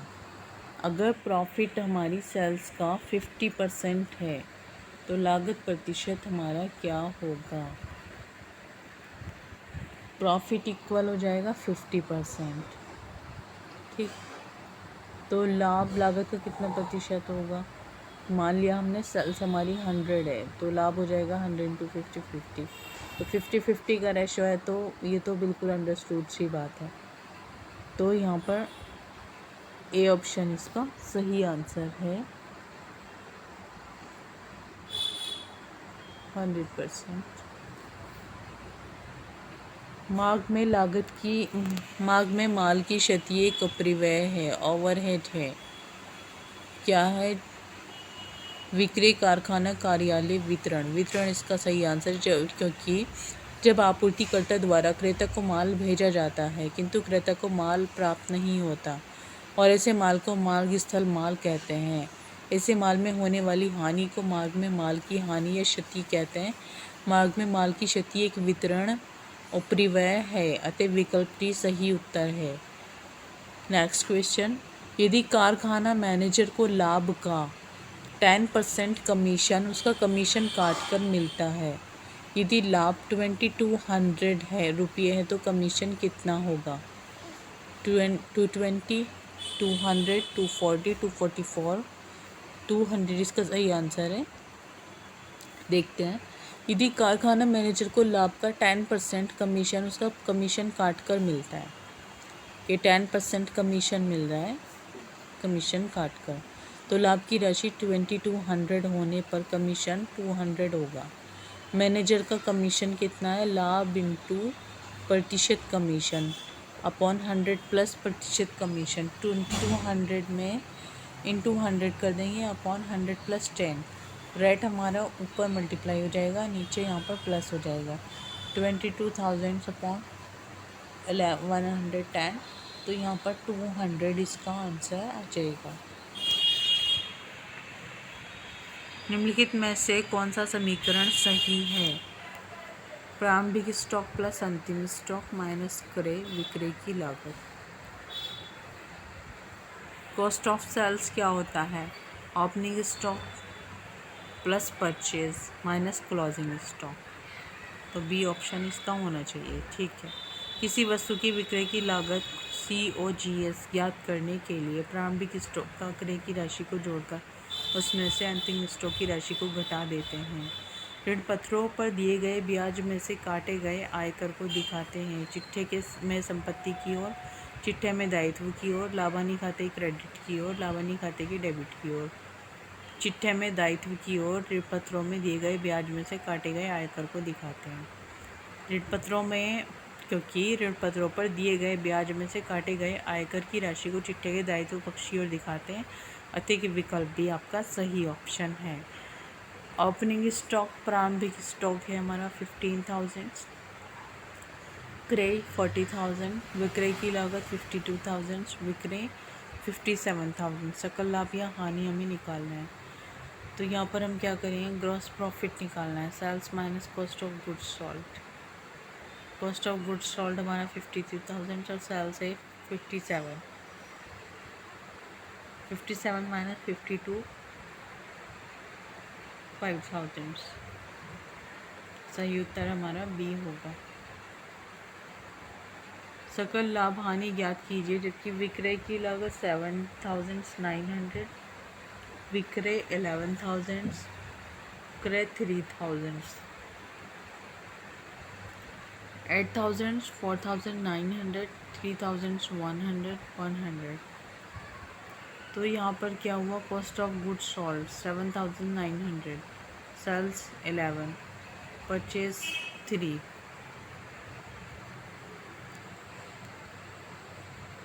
ग्रॉस प्रॉफिट निकालना है, gross profit equal to sales minus cost of goods sold. 11,000 में 7,900 माइनस कर देंगे, 3,100 हमारा प्रॉफिट रह जाएगा। बैंक अधिविकर्ष को वर्गीकृत करना चाहिए। चालू संपत्ति, चालू दायित्व, स्थायी संपत्ति, स्थायी दायित्व। चालू दायित्व, बैंक अधिविकर्ष जो है वह एक चालू दायित्व में वर्गीकृत करना चाहिए। बैंक अधिविकर्ष को चालू दायित्व के अंतर्गत शामिल किया जाता है। यह एक ऐसी सुविधा है जिसके माध्यम से एक खाताधारक अपने खाते में जमा धनराशि से अधिक रुपये ऋण के रूप में आहरण कर सकता है। मतलब जो उसके खाते में पैसा है ना, उससे भी ज़्यादा वो उसको क्या है निकाल सकता है। तो ये क्या है, बैंक अधिविकर्ष एक क्या है, चालू दायित्व होगा। वर्ष के मध्य में दिए गए लाभांश को प्रदर्शित करेंगे। लाभ हानि खाते में, लाभ हानि समायोजन खाते में, चिट्ठे में संपत्ति पक्ष में, चिट्ठे में दायित्व पक्ष में। एक कंपनी द्वारा वर्ष के मध्य में अंशधारियों को दिए जाने वाले लाभांश को अंतरिम लाभांश कहते हैं। इसे लाभ हानि समायोजन खाते में दिखाया जाता है। लाभ हानि समायोजन खाते में लाभांश को लाभ हानि समायोजन खाते में दिखाते हैं। अंतिम रहतिया 53,400, विक्रय लागत रुपये 75,000, सकल लाभ 5,000, क्रय रुपये 82,000। प्रारंभिक रहतिया का मूल्य, ओपनिंग स्टॉक हमें निकालना है। तो वही जो हमारा फार्मूला है उसी में हमें ये वैल्यूज़ रखकर निकालेंगे। Opening stock equal cost of goods sold plus closing stock minus purchase 75,000 plus 53,400 minus 82,000 46,400 answer आ जाएगा। एक व्यवसाय की शुद्ध संपत्तियां 1 जनवरी तथा 31 जनवरी को क्रमशः 39,000 तथा 38,000 है। व्यवसाय के मालिक द्वारा जनवरी में 2,000 रुपीज़ विनियोजित किए गए, 6,000 रुपये आहरित किए गए। जनवरी माह का शुद्ध आय क्या है? Net asset of business on 1 January 39,000। Investment add कर दिया 2,000 का 41,000 है। ड्राइंग्स निकाल लिए 6,000 के 35,000। नेट इनकम हो जाएगी 3,000 सी, बैलेंस फिगर 38,000 हमारा आंसर आ जाएगा। ठीक है, ऐड हो जाएगी इसमें नेट इनकम। निम्नलिखित में से कौन स्थायी संपत्ति है? बैंक शेष, निर्मित माल का स्टॉक, ख्याति, छोटे औजार। सी ख्याति। निम्नलिखित स्थायी संपत्ति क्या है? फिक्स्ड एसेट है। ये ईयरली नहीं होती है, ये रहती है लॉन्ग टर्म। स्थायी संपत्ति का आशय से संपत्ति से है जिसका प्रयोग एक से अधिक वर्षों तक किया जा सकता है। दिए गए विकल्प में ख्याति का एक अदृश्य स्थायी संपत्ति, क्योंकि ख्याति का निर्माण विगत कई वर्षों के अच्छे कार्यों की वजह से हुआ है तथा इसका लाभ निकट भविष्य में कई वर्षों तक प्राप्त होता रहेगा। ठीक है, हम आने वाले ईयर्स में अपनी गुडविल को कैश करते हैं और हमें उसका फ़ायदा होता रहता है। यदि पूंजी 1 जनवरी रुपये 19,400, पूंजी 31 दिसंबर 21,500, आहरण रुपये 4,300, लाभ हानि ज्ञात कीजिए। तो capital on 1 January 19,400, capital on 31 December 21,500, drawings 4,300, profit loss निकालना है। कैपिटल 19,400 लेस हो जाएंगे ड्राइंग्स 4,300, 15,100, प्रॉफिट ऐड हो जाएगा यहाँ पर 6,400 का 21,500। इस प्रकार लाभ की राशि 6,400 होगी।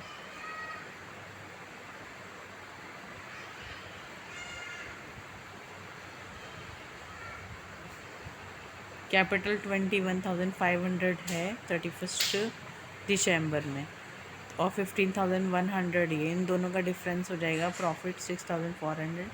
This is balancing figure and answer. Bank में बुनाया गया बिल है। संभाव्य दायित्व, चालू दायित्व, चालू संपत्ति, इनमें से कोई नहीं। बैंक में बुनाया गया बिल संभाव्य दायित्व है, पॉसिबिलिटी लायबिलिटी है ये। बैंक में बुनाया गया बिल संभाव्य दायित्व होता है क्योंकि ये संभव है कि बिल की देय तिथि पर उसका अनादरण हो जाए, जबकि चालू दायित्व वह होता है जिसका भुगतान एक वित्तीय वर्ष के अंदर कर दिया जाता है। इसी प्रकार चालू संपत्ति वह संपत्ति जिसका प्रयोग एक वित्तीय वर्ष में किया जाता है। व्यवसाय की संपत्ति रुपये 21,315 है तथा दायित्व रुपये 4,120 है। स्वामी पूंजी होगी।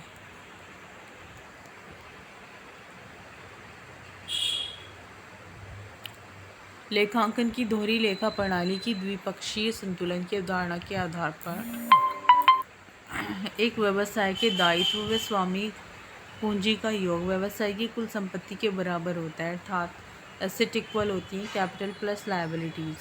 Asset equal 21,315, liabilities 4,120। कैपिटल हमें फाइंड करनी है, तो कैपिटल होती है asset minus liabilities. Asset 21 and for something ये दे रखा है, तो 17 हमारा आंसर आ जाएगा। दिया है जनवरी 1 दिसंबर 31। संपत्ति दायित्व पूंजी स्वामी द्वारा वर्ष में आहरण जनवरी 1 को पूंजी है। 1 जनवरी को संपत्ति तथा दायित्व क्रमशः 30,000 व 13,000 रुपये हैं। 31 दिसंबर को पूंजी 16,500 रुपये का है और स्वामी द्वारा वर्ष में रुपये 4,000 का आहरण किया जा रहा है, तो 1 जनवरी को पूंजी की राशि 17,000 होगी। एसेट इक्वल होता है लायबिलिटी प्लस कैपिटल, तो 30,000 एसेट, लायबिलिटीज़ 13,000, कैपिटल हमें निकालनी है।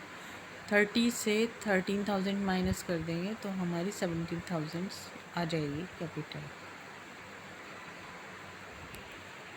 यदि विक्रय किए गए माल की लागत रुपये 1,20,000 और सकल हानि विक्रय मूल्य की 1/4 है, तो विक्रय का मूल्य होगा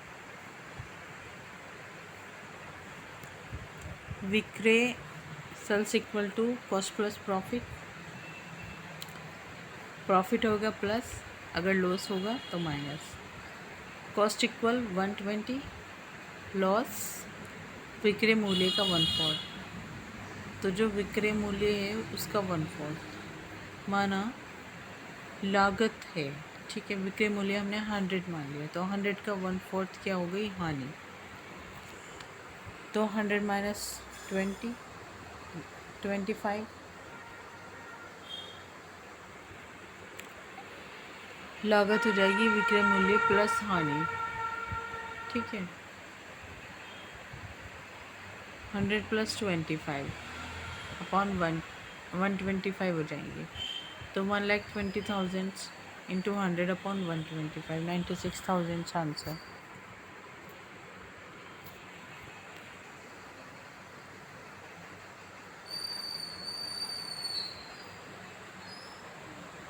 यदि लागत रुपये 48,000 बिक्री मूल्य पर 20% लाभ की गणना करनी हो तो लाभ क्या होगा। लागत दे दी 48,000, बिक्री मूल्य का 20%, माना बिक्री मूल्य 100 है, तो 100 का 20% माइनस कर देंगे, 80% रह जाएगा। लागत 80% के बराबर है, तो 48 का 80% के इक्वल है इंटू 100 हो, तो 60,000 हमारी आ गई, ठीक है। लाभ हमें निकालना है, तो हमारी सेल्स आ गई थी 60,000, 48,000 हमने उसमें से लागत निकाल दी, तो 12,000 हमारा आंसर आ जाएगा। मैनेजर को कमीशन उसको कमीशन देने के पश्चात के लाभों पर 10% की दर से दिया जाता है। यदि कमीशन के पूर्व लाभ रुपये 77,000 हो तो देय कमीशन होगा। मैनेजर को कमीशन उसके कमीशन देने के पश्चात के लाभ पर 10% की दर से दिया जाता है। यदि कमीशन से पूर्व लाभ 77,000 है तो कमीशन क्या होगा। प्रबंधक का कमीशन, मैनेजर्स कमीशन है प्रॉफिट इंटू कमीशन की दर अपॉन 100 प्लस कमीशन की दर। 77,000 उसका 10% के लाभों के बाद दिया जाता है, ठीक है। तो 77,000 इंटू 100 अपॉन 100 प्लस 10, 7,000 आंसर आ जाएगा। एक आर्थिक चिट्ठे में ऋण पत्र धारक द्वारा शोधित ऋण पत्र जिसका भुगतान नहीं प्राप्त किया गया है दिखाया जाएगा। असुरक्षित ऋण, सुरक्षित, संभाव्य दायित्व, चालू दायित्व। एक आर्थिक चिट्ठे में ऋण पत्र धारक द्वारा संशोधित ऋण पत्र जिसका भुगतान नहीं प्राप्त किया गया है को चिट्ठे के दायित्व पक्ष में सुरक्षित ऋण के अंतर्गत दिखाया जाता है। डिबेंचर्स सिक्योर्ड लॉन्स के अंतर्गत निम्नलिखित मदों को दिखाया जाता है। Debentures, loan from banks, loan from subsidiaries, interest accrued and due on secured loans. निम्नलिखित में से कौन सा समीकरण सत्य नहीं है? बिक्री माल की लागत plus closing stock, cost of goods sold plus closing stock minus purchases equal हो जाएगा opening stock. Opening stock plus purchases minus closing stock, ये दोनों ठीक हैं। आरंभिक स्कंद opening stock plus purchase plus closing stock, ये ठीक नहीं है, क्योंकि ओपनिंग स्टॉक के साथ क्लोजिंग स्टॉक ऐड नहीं होगा, परचेज भी साथ में होगी, तो आपको ध्यान रखना है, ठीक है। तो सी व्यापारिक खाते के डेबिट पक्ष में निर्मित, ये क्वेश्चन तो हम कई बार पढ़ चुके हैं, आप इसको देख लेना बस, ठीक है। आर्थिक चिट्ठे में संपत्तियों को दिखाया जाता है स्थायित्व के आधार पर, बाजार मूल्य पर, पुस्तक मूल्य पर, तरलता के आधार पर। आर्थिक चिट्ठे में संपत्तियों को स्थायित्व के आधार पर कि जो संपत्तियां हैं वो कितनी स्थायित्व हैं। भारतीय कंपनी अधिनियम 2013 की अनुसूची 3 के भाग 2 के अनुसार कंपनी वित्तीय वर्ष के अंत में आर्थिक चिट्ठा एवं लाभानी खाता तैयार करती है। इसमें आर्थिक चिट्ठे के अंतर्गत वर्ष के अंत में संपत्तियों को उनके स्थायित्व मूल्य के आधार पर लिखा जाता है, अर्थात सबसे पहले अदृश्य स्थायी, तत्पश्चात दृश्य स्थायी, उसके बाद क्रमशः चालू संपत्तियों को दिखाया जाता है। यदि बिक्री रुपये 1,20,000, सकल लाभ लागत का 1/3 हो जाएगा। परचेजेज 98,000, अंतिम रहतिया क्लोजिंग स्टॉक 18,000, तो ओपनिंग स्टॉक हमें बताना है। Sales 120, gross profit 1/3 of cost, purchase 98, closing stock 18, opening stock let cost मान लिया 100 है, gross profit 1/3 of cost, selling price 1/3 of cost का ग्रॉस प्रॉफिट होगा, तो cost plus profit selling price 133 हो जाएगा। फिर cost of 120 into 100/133, 90,000, gross profit selling price minus cost 120 minus 90, 30 आ जाएगा, ठीक है। Opening stock 10,000, purchases 98, gross profit 30, sales 120, closing stock 18,000, 138 हमारा टोटल आएगा ट्रेडिंग अकाउंट का। आयकर के अग्रिम भुगतान को दिखाना चाहिए लाभानी खाते के डेबिट पक्ष में, चिट्ठे के संपत्ति पक्ष में।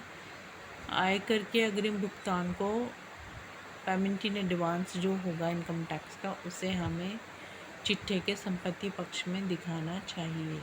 आयकर के अग्रिम भुगतान को कंपनी के चिट्ठे के संपत्ति पक्ष की ओर दिखाया जाता है। आयकर का अग्रिम भुगतान एक संपत्ति की तरह होता है, ठीक है।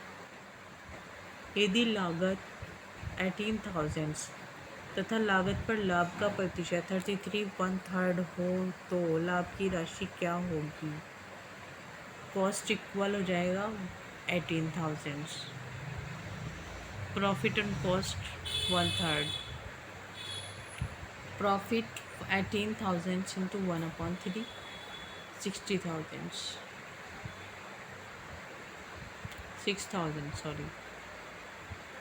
6,000 लाभ की राशि होगी।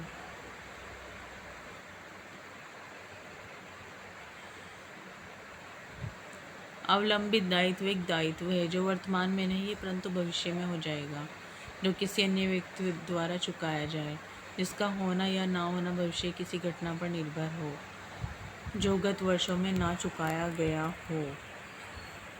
अवलंबित दायित्व का आशय से दायित्व से होता है जिसका होना या ना होना भविष्य किसी घटना पर निर्भर करता है। Contingent liability, okay. तुलनात्मक आर्थिक चिट्ठे में 10,000 रुपये का 10,000 का ओपनिंग एक्सपेंस प्रारंभिक व्यय घटकर 500 रुपीज़ हो गया, इसे माना जाएगा।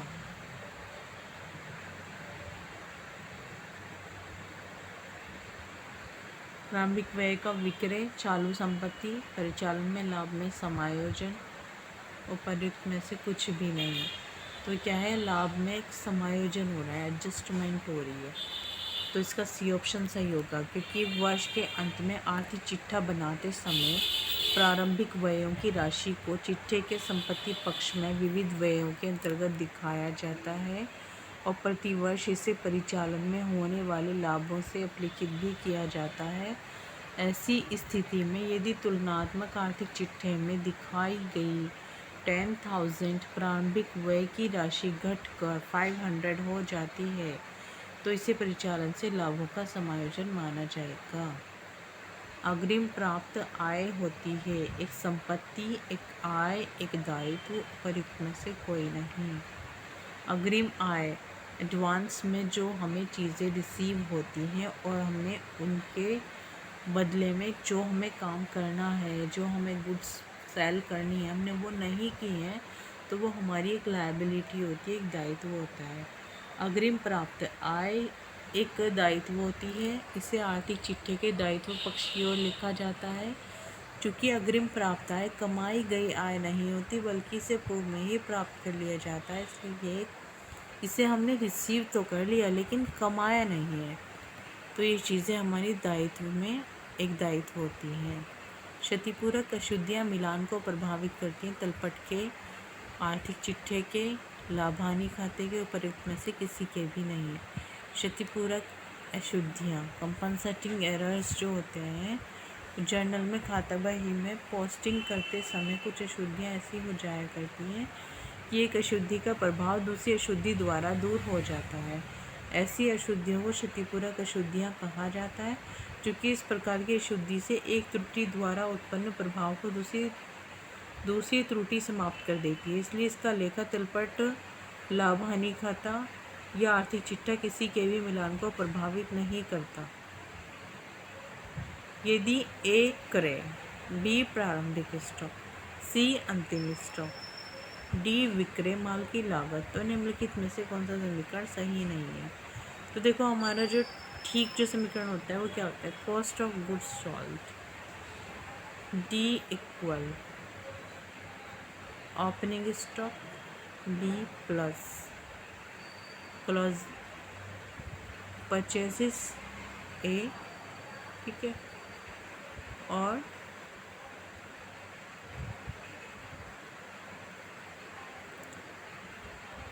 एक क्रय, purchases, opening stock, closing stock, क्रय माल की लागत।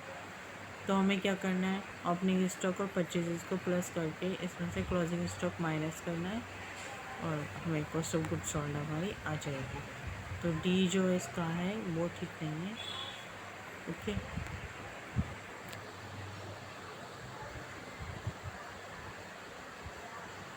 यदि लाभ की दर लागत मूल्य का 25% है तो यह होगा, विक्रय मूल्य का 25%, विक्रय मूल्य का 33%, विक्रय मूल्य का 20%, 20%, विक्रय मूल्य का 1/3, ठीक है, 33 1/3%। लाभ की दर जो है 25% ऑफ कॉस्ट प्राइस है, लाभ की दर बतानी है आपको। तो यहाँ पर क्या होगा, सेल्स की कितनी होगी, लागत है 100, लागत मूल्य का 25%, 100 इंटू 25%, 125 हुआ, 25/125 इंटू 100, 20% हो जाएगा। विनियोग का वसूली के पश्चात सिंकिंग फंड विनियोजन खाते का शेष हस्तांतरित किया जाता है, लाभानी खाते में, ऋण पत्र खाता में, सिंकिंग फंड खाता में, रोकड़ खाता में। विनियोगों की वसूली के पश्चात सिंकिंग फंड नियोजन खाते का शेष लाभ हानि खाता में हस्तांतरित किया जाता है। निम्नलिखित में से किस जोड़े का मेल सही नहीं है, परिवर्तनशील, सहभागी, सुरक्षित, अधिकारांश।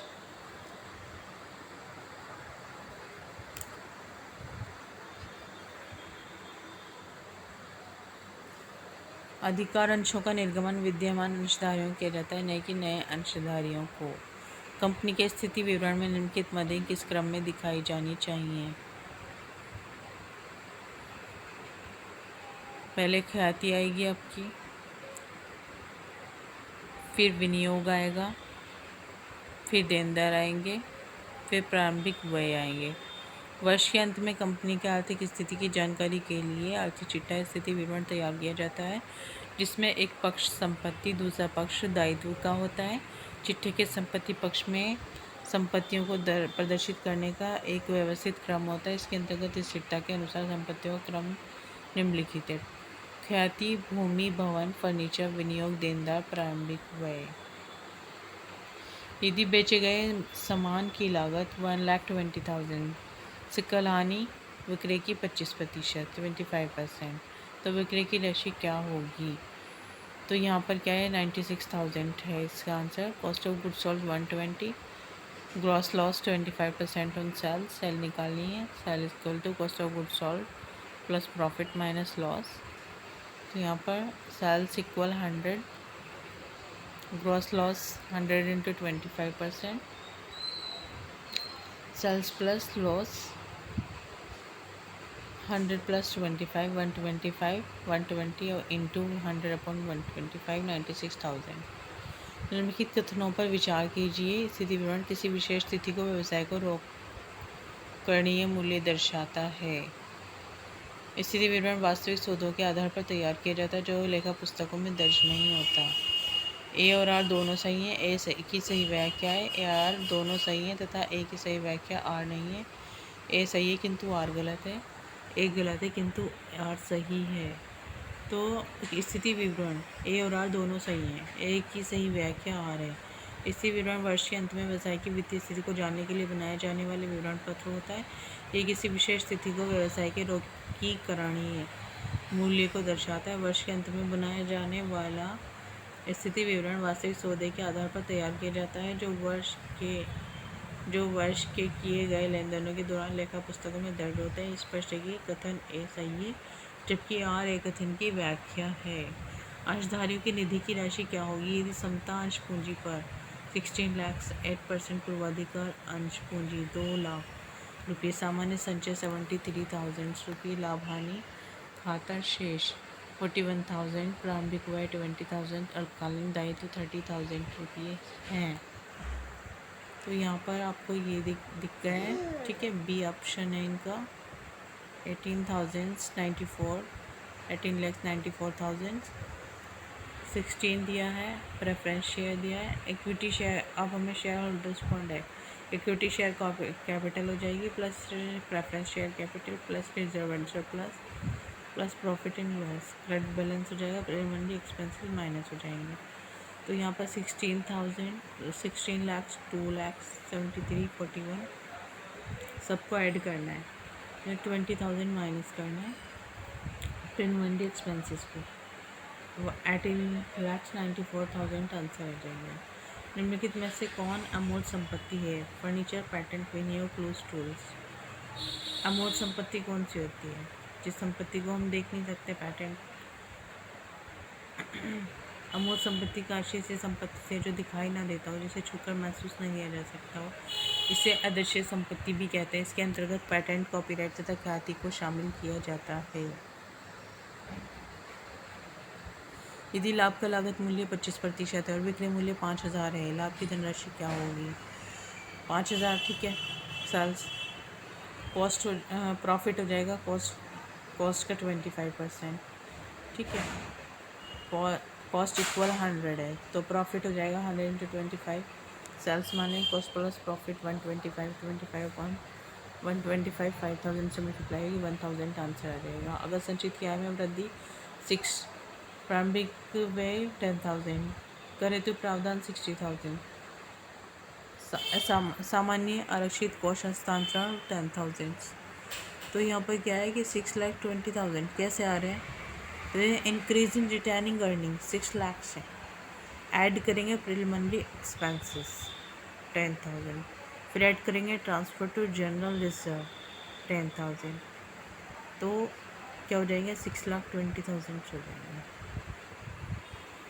किसी ऋण के डूबत हो जाने की दशा में राशि क्रेडिट की जानी है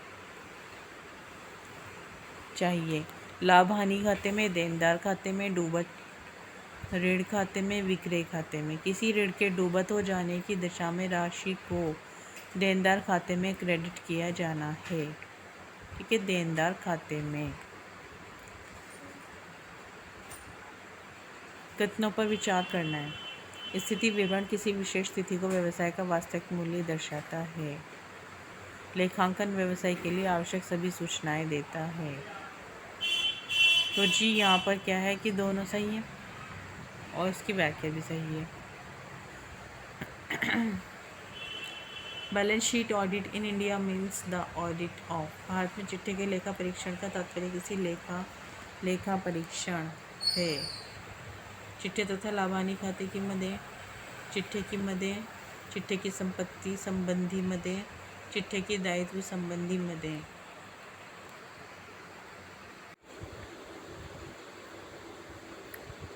चिट्ठे तथा लाभानी खाते की मदें, चिट्ठे की मदें, चिट्ठे की संपत्ति संबंधी मदें, चिट्ठे की दायित्व संबंधी मदें। भारत में चिट्ठे के लेखा परीक्षण का तात्पर्य चिट्ठे तथा लाभानी खाते की मदें होता है। Balance sheet in profit and loss account items. चिट्ठे के लेखा परीक्षण तथा स्थिति विवरण अंकेक्षण। जब अंकेक्षण वित्तीय वर्ष के अंत में लेखा पुस्तकों को बंद करने के पश्चात आरंभ किया जाता है तथा समाप्त होने तक चलता रहता है तो उसे अंतिम अंकेक्षण कहते हैं। इस प्रकार एक साथ ही चिट्ठे तथा लाभानी की मदों का पूर्ण और विस्तृत जांच हो जाता है। 1 जनवरी 1996 को रहतिया का मूल्य 7,000 रुपये था। जनवरी में 23,000 का रहतिया क्रय किया गया। ठीक है। उसी समयावधि में विक्रय की लागत 21,000 रुपीज़ थी। 31 जनवरी 1996 को रहतिया का मूल्य क्या होगा? स्टॉक की वैल्यू बतानी है आपको। ठीक है। तो इसमें क्या है? क्लोजिंग स्टॉक 9,000, विक्रय की लागत opening purchase minus closing, clear. 21,000 विक्रय की लागत, 23,000 और 7,000 माइनस क्लोजिंग स्टॉक। तो ये 23 और 7 कितना हो जाता है? 30। 30 से 1 माइनस कर दो, 9,000 रिमेनिंग। निम्नलिखित व्यय समूहों में कौन व्यवसाय के प्रत्यक्ष व्यय हैं? वेतन, मजदूरी एवं दुकान किराया, लेखन सामग्री, डाक एवं टेलीफोन, मजदूरी, आगत वाहन व्यय, स्थानीय व्यय, कर, विज्ञापन, वैधानिक शुल्क, अंकेक्षण शुल्क। मजदूरी, आगत वाहन व्यय एवं स्थानीय कर व्यवसाय के प्रत्यक्ष व्यय हैं। डायरेक्ट एक्सपेंसेस हैं ये बिजनेस के, क्योंकि मजदूरी दी जाती है, कैरेज इनवार्ड दिया जाता है, स्थानीय कर लोकल टैक्सेस दिए जाते हैं। तो उससे क्या है? मजदूरी, आगत वाहन व्यय, स्थानीय कर व्यवसाय के प्रत्यक्ष व्यय हैं, क्योंकि ये क्रय किए जाने वाले माल को प्राप्त करने से प्रत्यक्ष रूप से जुड़ा है, डायरेक्टली जुड़े हैं। इन व्ययों को व्यापारिक खाते के नाम पक्ष में दिखाया जाएगा। यदि प्रारंभिक रहतिया 5,000, क्रय 15,000, प्रत्यक्ष व्यय 2,000 और क्लोजिंग स्टॉक 2,500, तो बेचे गए माल की लागत क्या होगी? Opening stock 5, purchases, direct expenses, closing cost of goods sold. Opening stock plus purchase plus direct expenses minus closing, बस डायरेक्ट कैलकुलेशन करो, 19,500 आंसर आ जाएगा। प्रारंभिक रहतिया ज्ञात करने का समीकरण होगा, यही वाली इक्वेशन में हमें ओपनिंग स्टॉक फाइंड करना है। तो क्या है? ओपनिंग स्टॉक निकालना है, तो cost of sales, closing stock भी ऐड हो जाएगा और परचेज माइनस हो जाएंगे। प्रारंभिक रहतिया वास्तव में ऐसा रहतिया है जो वर्ष के प्रारंभ में व्यवसाय के पास शेष था। इसे निम्न सूत्र से ज्ञात किया जाएगा। प्रारंभिक रहतिया इक्वल हो जाएगा विक्रय की लागत प्लस अंतिम रहतिया शुद्ध क्रय। ऐसा इसलिए हुआ है क्योंकि विक्रय की लागत प्रारंभिक रहतिया प्लस क्रय अंतिम रहतिया माइनस हो जाएगा। अंशधारियों की निधि की राशि क्या होगी यदि समता अंश पूंजी 16 लाख रुपीज़, 8% पूर्वाधिकार अंश पूंजी 2 लाख, सामान्य संचय 73,000, लाभ हानि खाता शेष क्रेडिट 41,000। तो यहाँ पर क्या हुआ, इक्विटी शेयर कैपिटल प्रेफरेंस,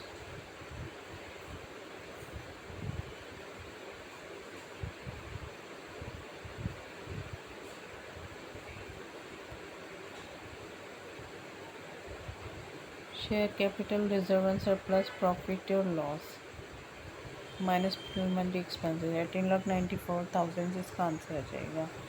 बीमा प्रीमियम का अग्रिम भुगतान आर्थिक चिट्ठे में बीमा प्रीमियम खाते में क्रमशः निम्नलिखित प्रकार से दर्शाया जाएगा। एक दायित्व एवं डेबिट शेष के रूप में, एक संपत्ति एवं डेबिट शेष के रूप में। बीमा प्रीमियम के अग्रिम एक संपत्ति एवं क्रेडिट शेष के रूप में, एक दायित्व एवं क्रेडिट शेष के रूप में। बीमा प्रीमियम की अग्रिम भुगतान की राशि, बी ऑप्शन सही है, एक संपत्ति एवं डेबिट शेष के रूप में, क्योंकि एक संपत्ति के रूप में आर्थिक चिट्ठी में दिखाई जाएगी। साथ ही इसके शेष से बीमा प्रीमियम के व्यय को घटा दिया जाएगा। प्रविष्टि द्वारा अग्रिम बीमा प्रीमियम अकाउंट नाम बीमा प्रीमियम खाते का होगा। कंपनी के स्थिति विवरण में निम्नलिखित मदें किस क्रम में दर्शाई जानी चाहिए? स्थायी परिसंपत्ति, स्थायी निवेश के रूप में रखे गए अंश, चालू परिसंपत्तियां, लाभ हानि।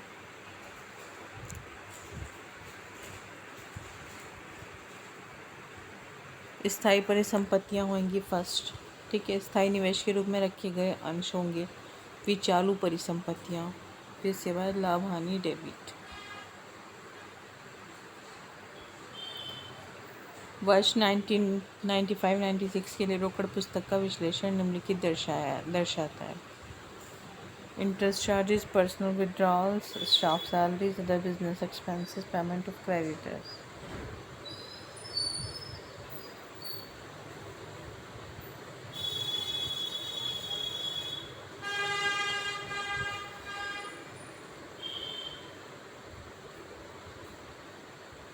ये टोटल इन्होंने ना आपको ये दे दिया, ठीक है,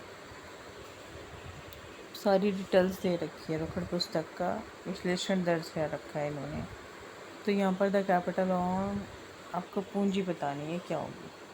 तो opening balance, closing balance plus all amount paid in cash minus all amount received in cash, ठीक।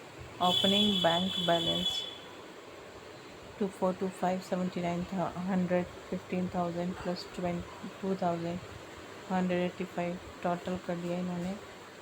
4075 unfavourable. Opening capital, balance sheet, bank overdraft, creditors capital ये आ गए 4705 75 debtors 22 stock furniture office premises तो 4705। आप एक बार क्वेश्चन को देख लेना और इसे कॉपी में सॉल्व कर लेना, आप ज़्यादा बेटर वे में हो जाएगा और डाउट्स भी क्लियर हो जाएंगे। ये हमारा स्टॉक दे दिया 14,000 रुपये का, देनदार 20,000 के, लेनदार 20 के, वर्षीय प्रारंभ में लाभानी खाते का क्रय शेष 18,000, प्रशासनिक एवं विक्रय व्यय 20,000, समतांश पूंजी 10%, लाभांश 3,000 रुपीज़। ये सारी चीज़ें दे दी हैं, अनुपात भी दिए गए हैं। स्टॉक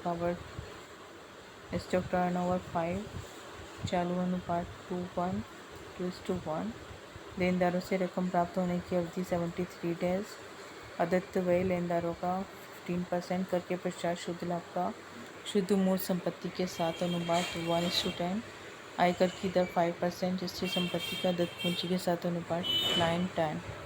संस्था की कुल परिसंपत्ति क्या होगी?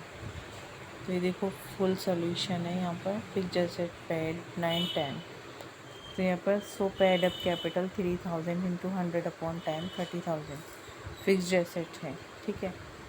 रेशो क्या है 9/10। फिक्स्ड एसेट कितनी है ये, और 30,000 यहाँ पर आ गया ये capital, paid up capital. Fixed asset हम निकालेंगे क्रॉस मल्टीप्लाई करके, ठीक है, 27,000 आ जाएगा। फिर current ratio 2:1, current asset current liability creditors plus 15% outstanding, तो 20,000 प्लस 20,000 का 15% 3,000, 23,000 हो गया।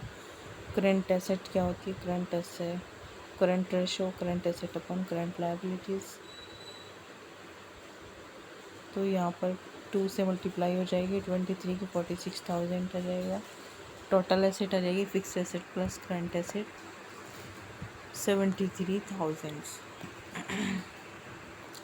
फिक्स्ड एसेट अचल संपत्ति 31 दिसंबर 1994 150 95 190। प्रोविज़न फॉर डेप्रिसिएशन 31 दिसंबर 94 फिर 150 119। ठीक है।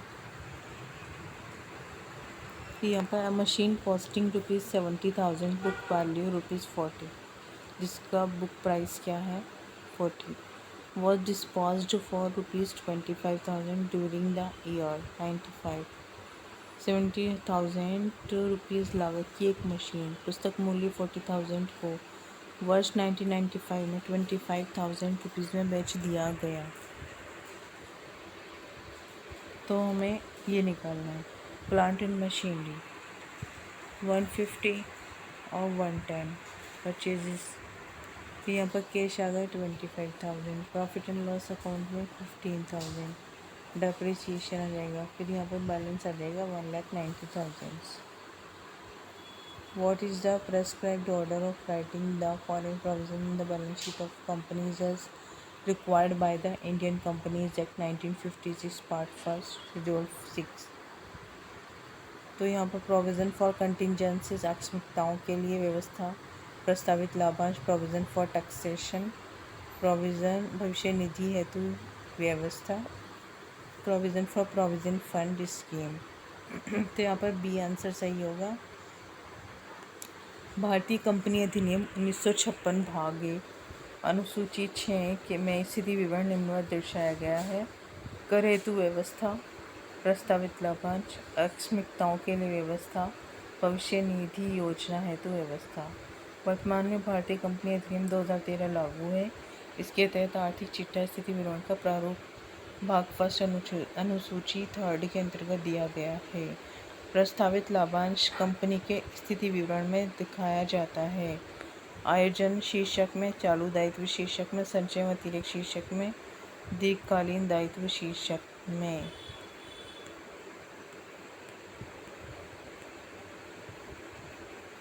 आयोजन शीर्षक में मतलब जो डिविडेंड है ना, प्रपोज डिविडेंड, वो आयोजन शीर्षक में दिखाया जाता है।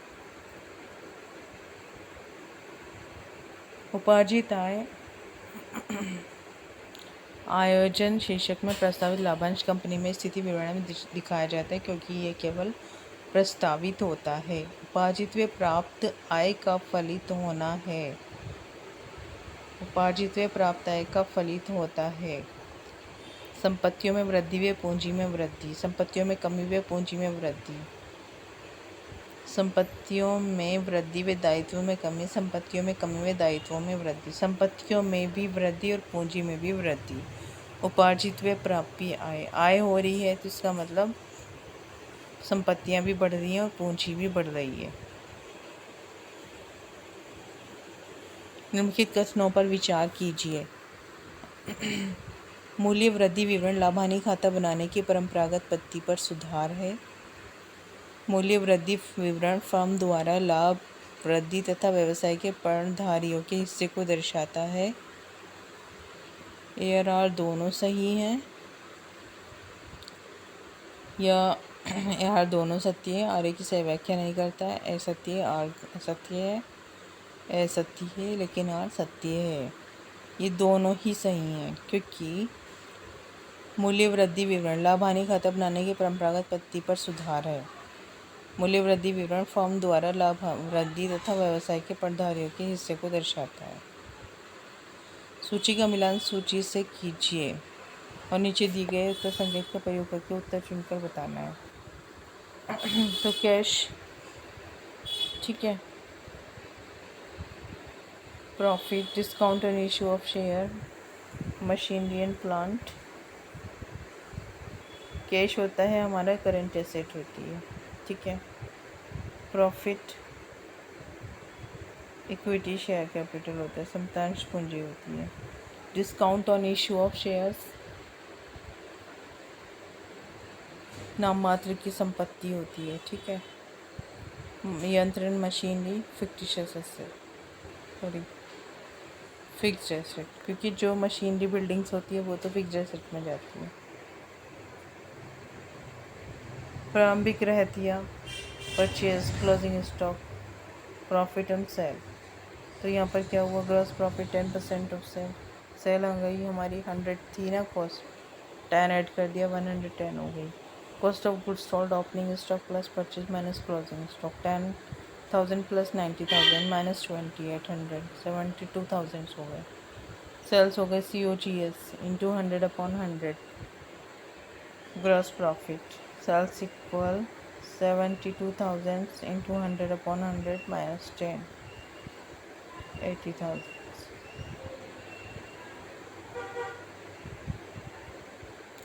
स्थिति विवरण का अंकेक्षण उपयोगी होता है जब संस्था वृहद आकार की हो, संस्था लघु आकार की हो,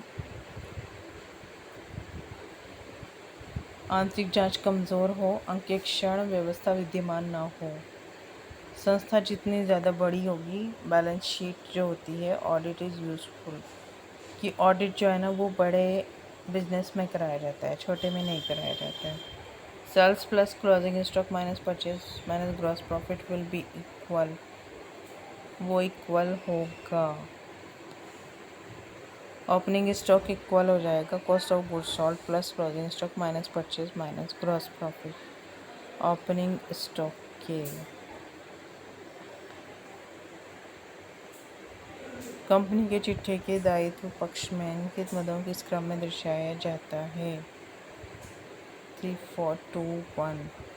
पहले शेयर कैपिटल, फिर reserve and surplus, secured loans, फिर करंट लायबिलिटीज़।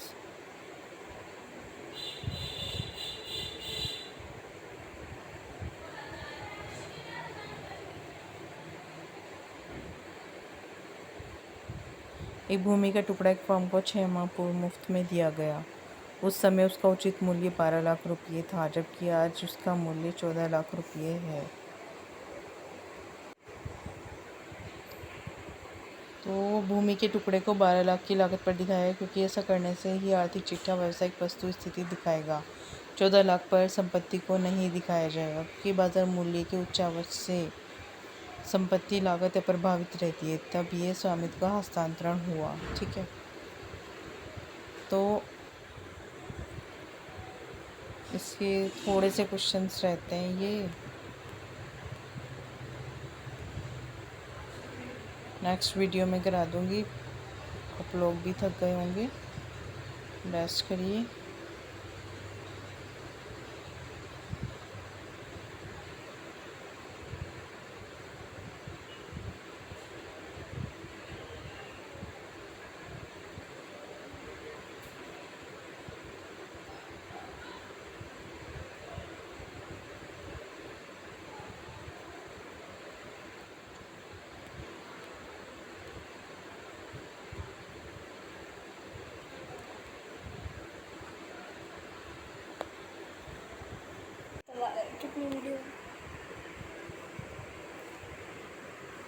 ओके फ्रेंड्स, तो हम आज इतने क्वेश्चंस को करते हैं। कल जो इसके बाकी रिमेनिंग क्वेश्चंस हैं वो कंटिन्यू करूँगी मैं। और आप जितने भी आपके कॉमर्स के स्टूडेंट्स हैं जो इंटरेस्टेड हों प्रैक्टिस सेशंस करने में, वो आप उनको शेयर करिएगा। और please like, share and subscribe करिए। All the very best, thank you.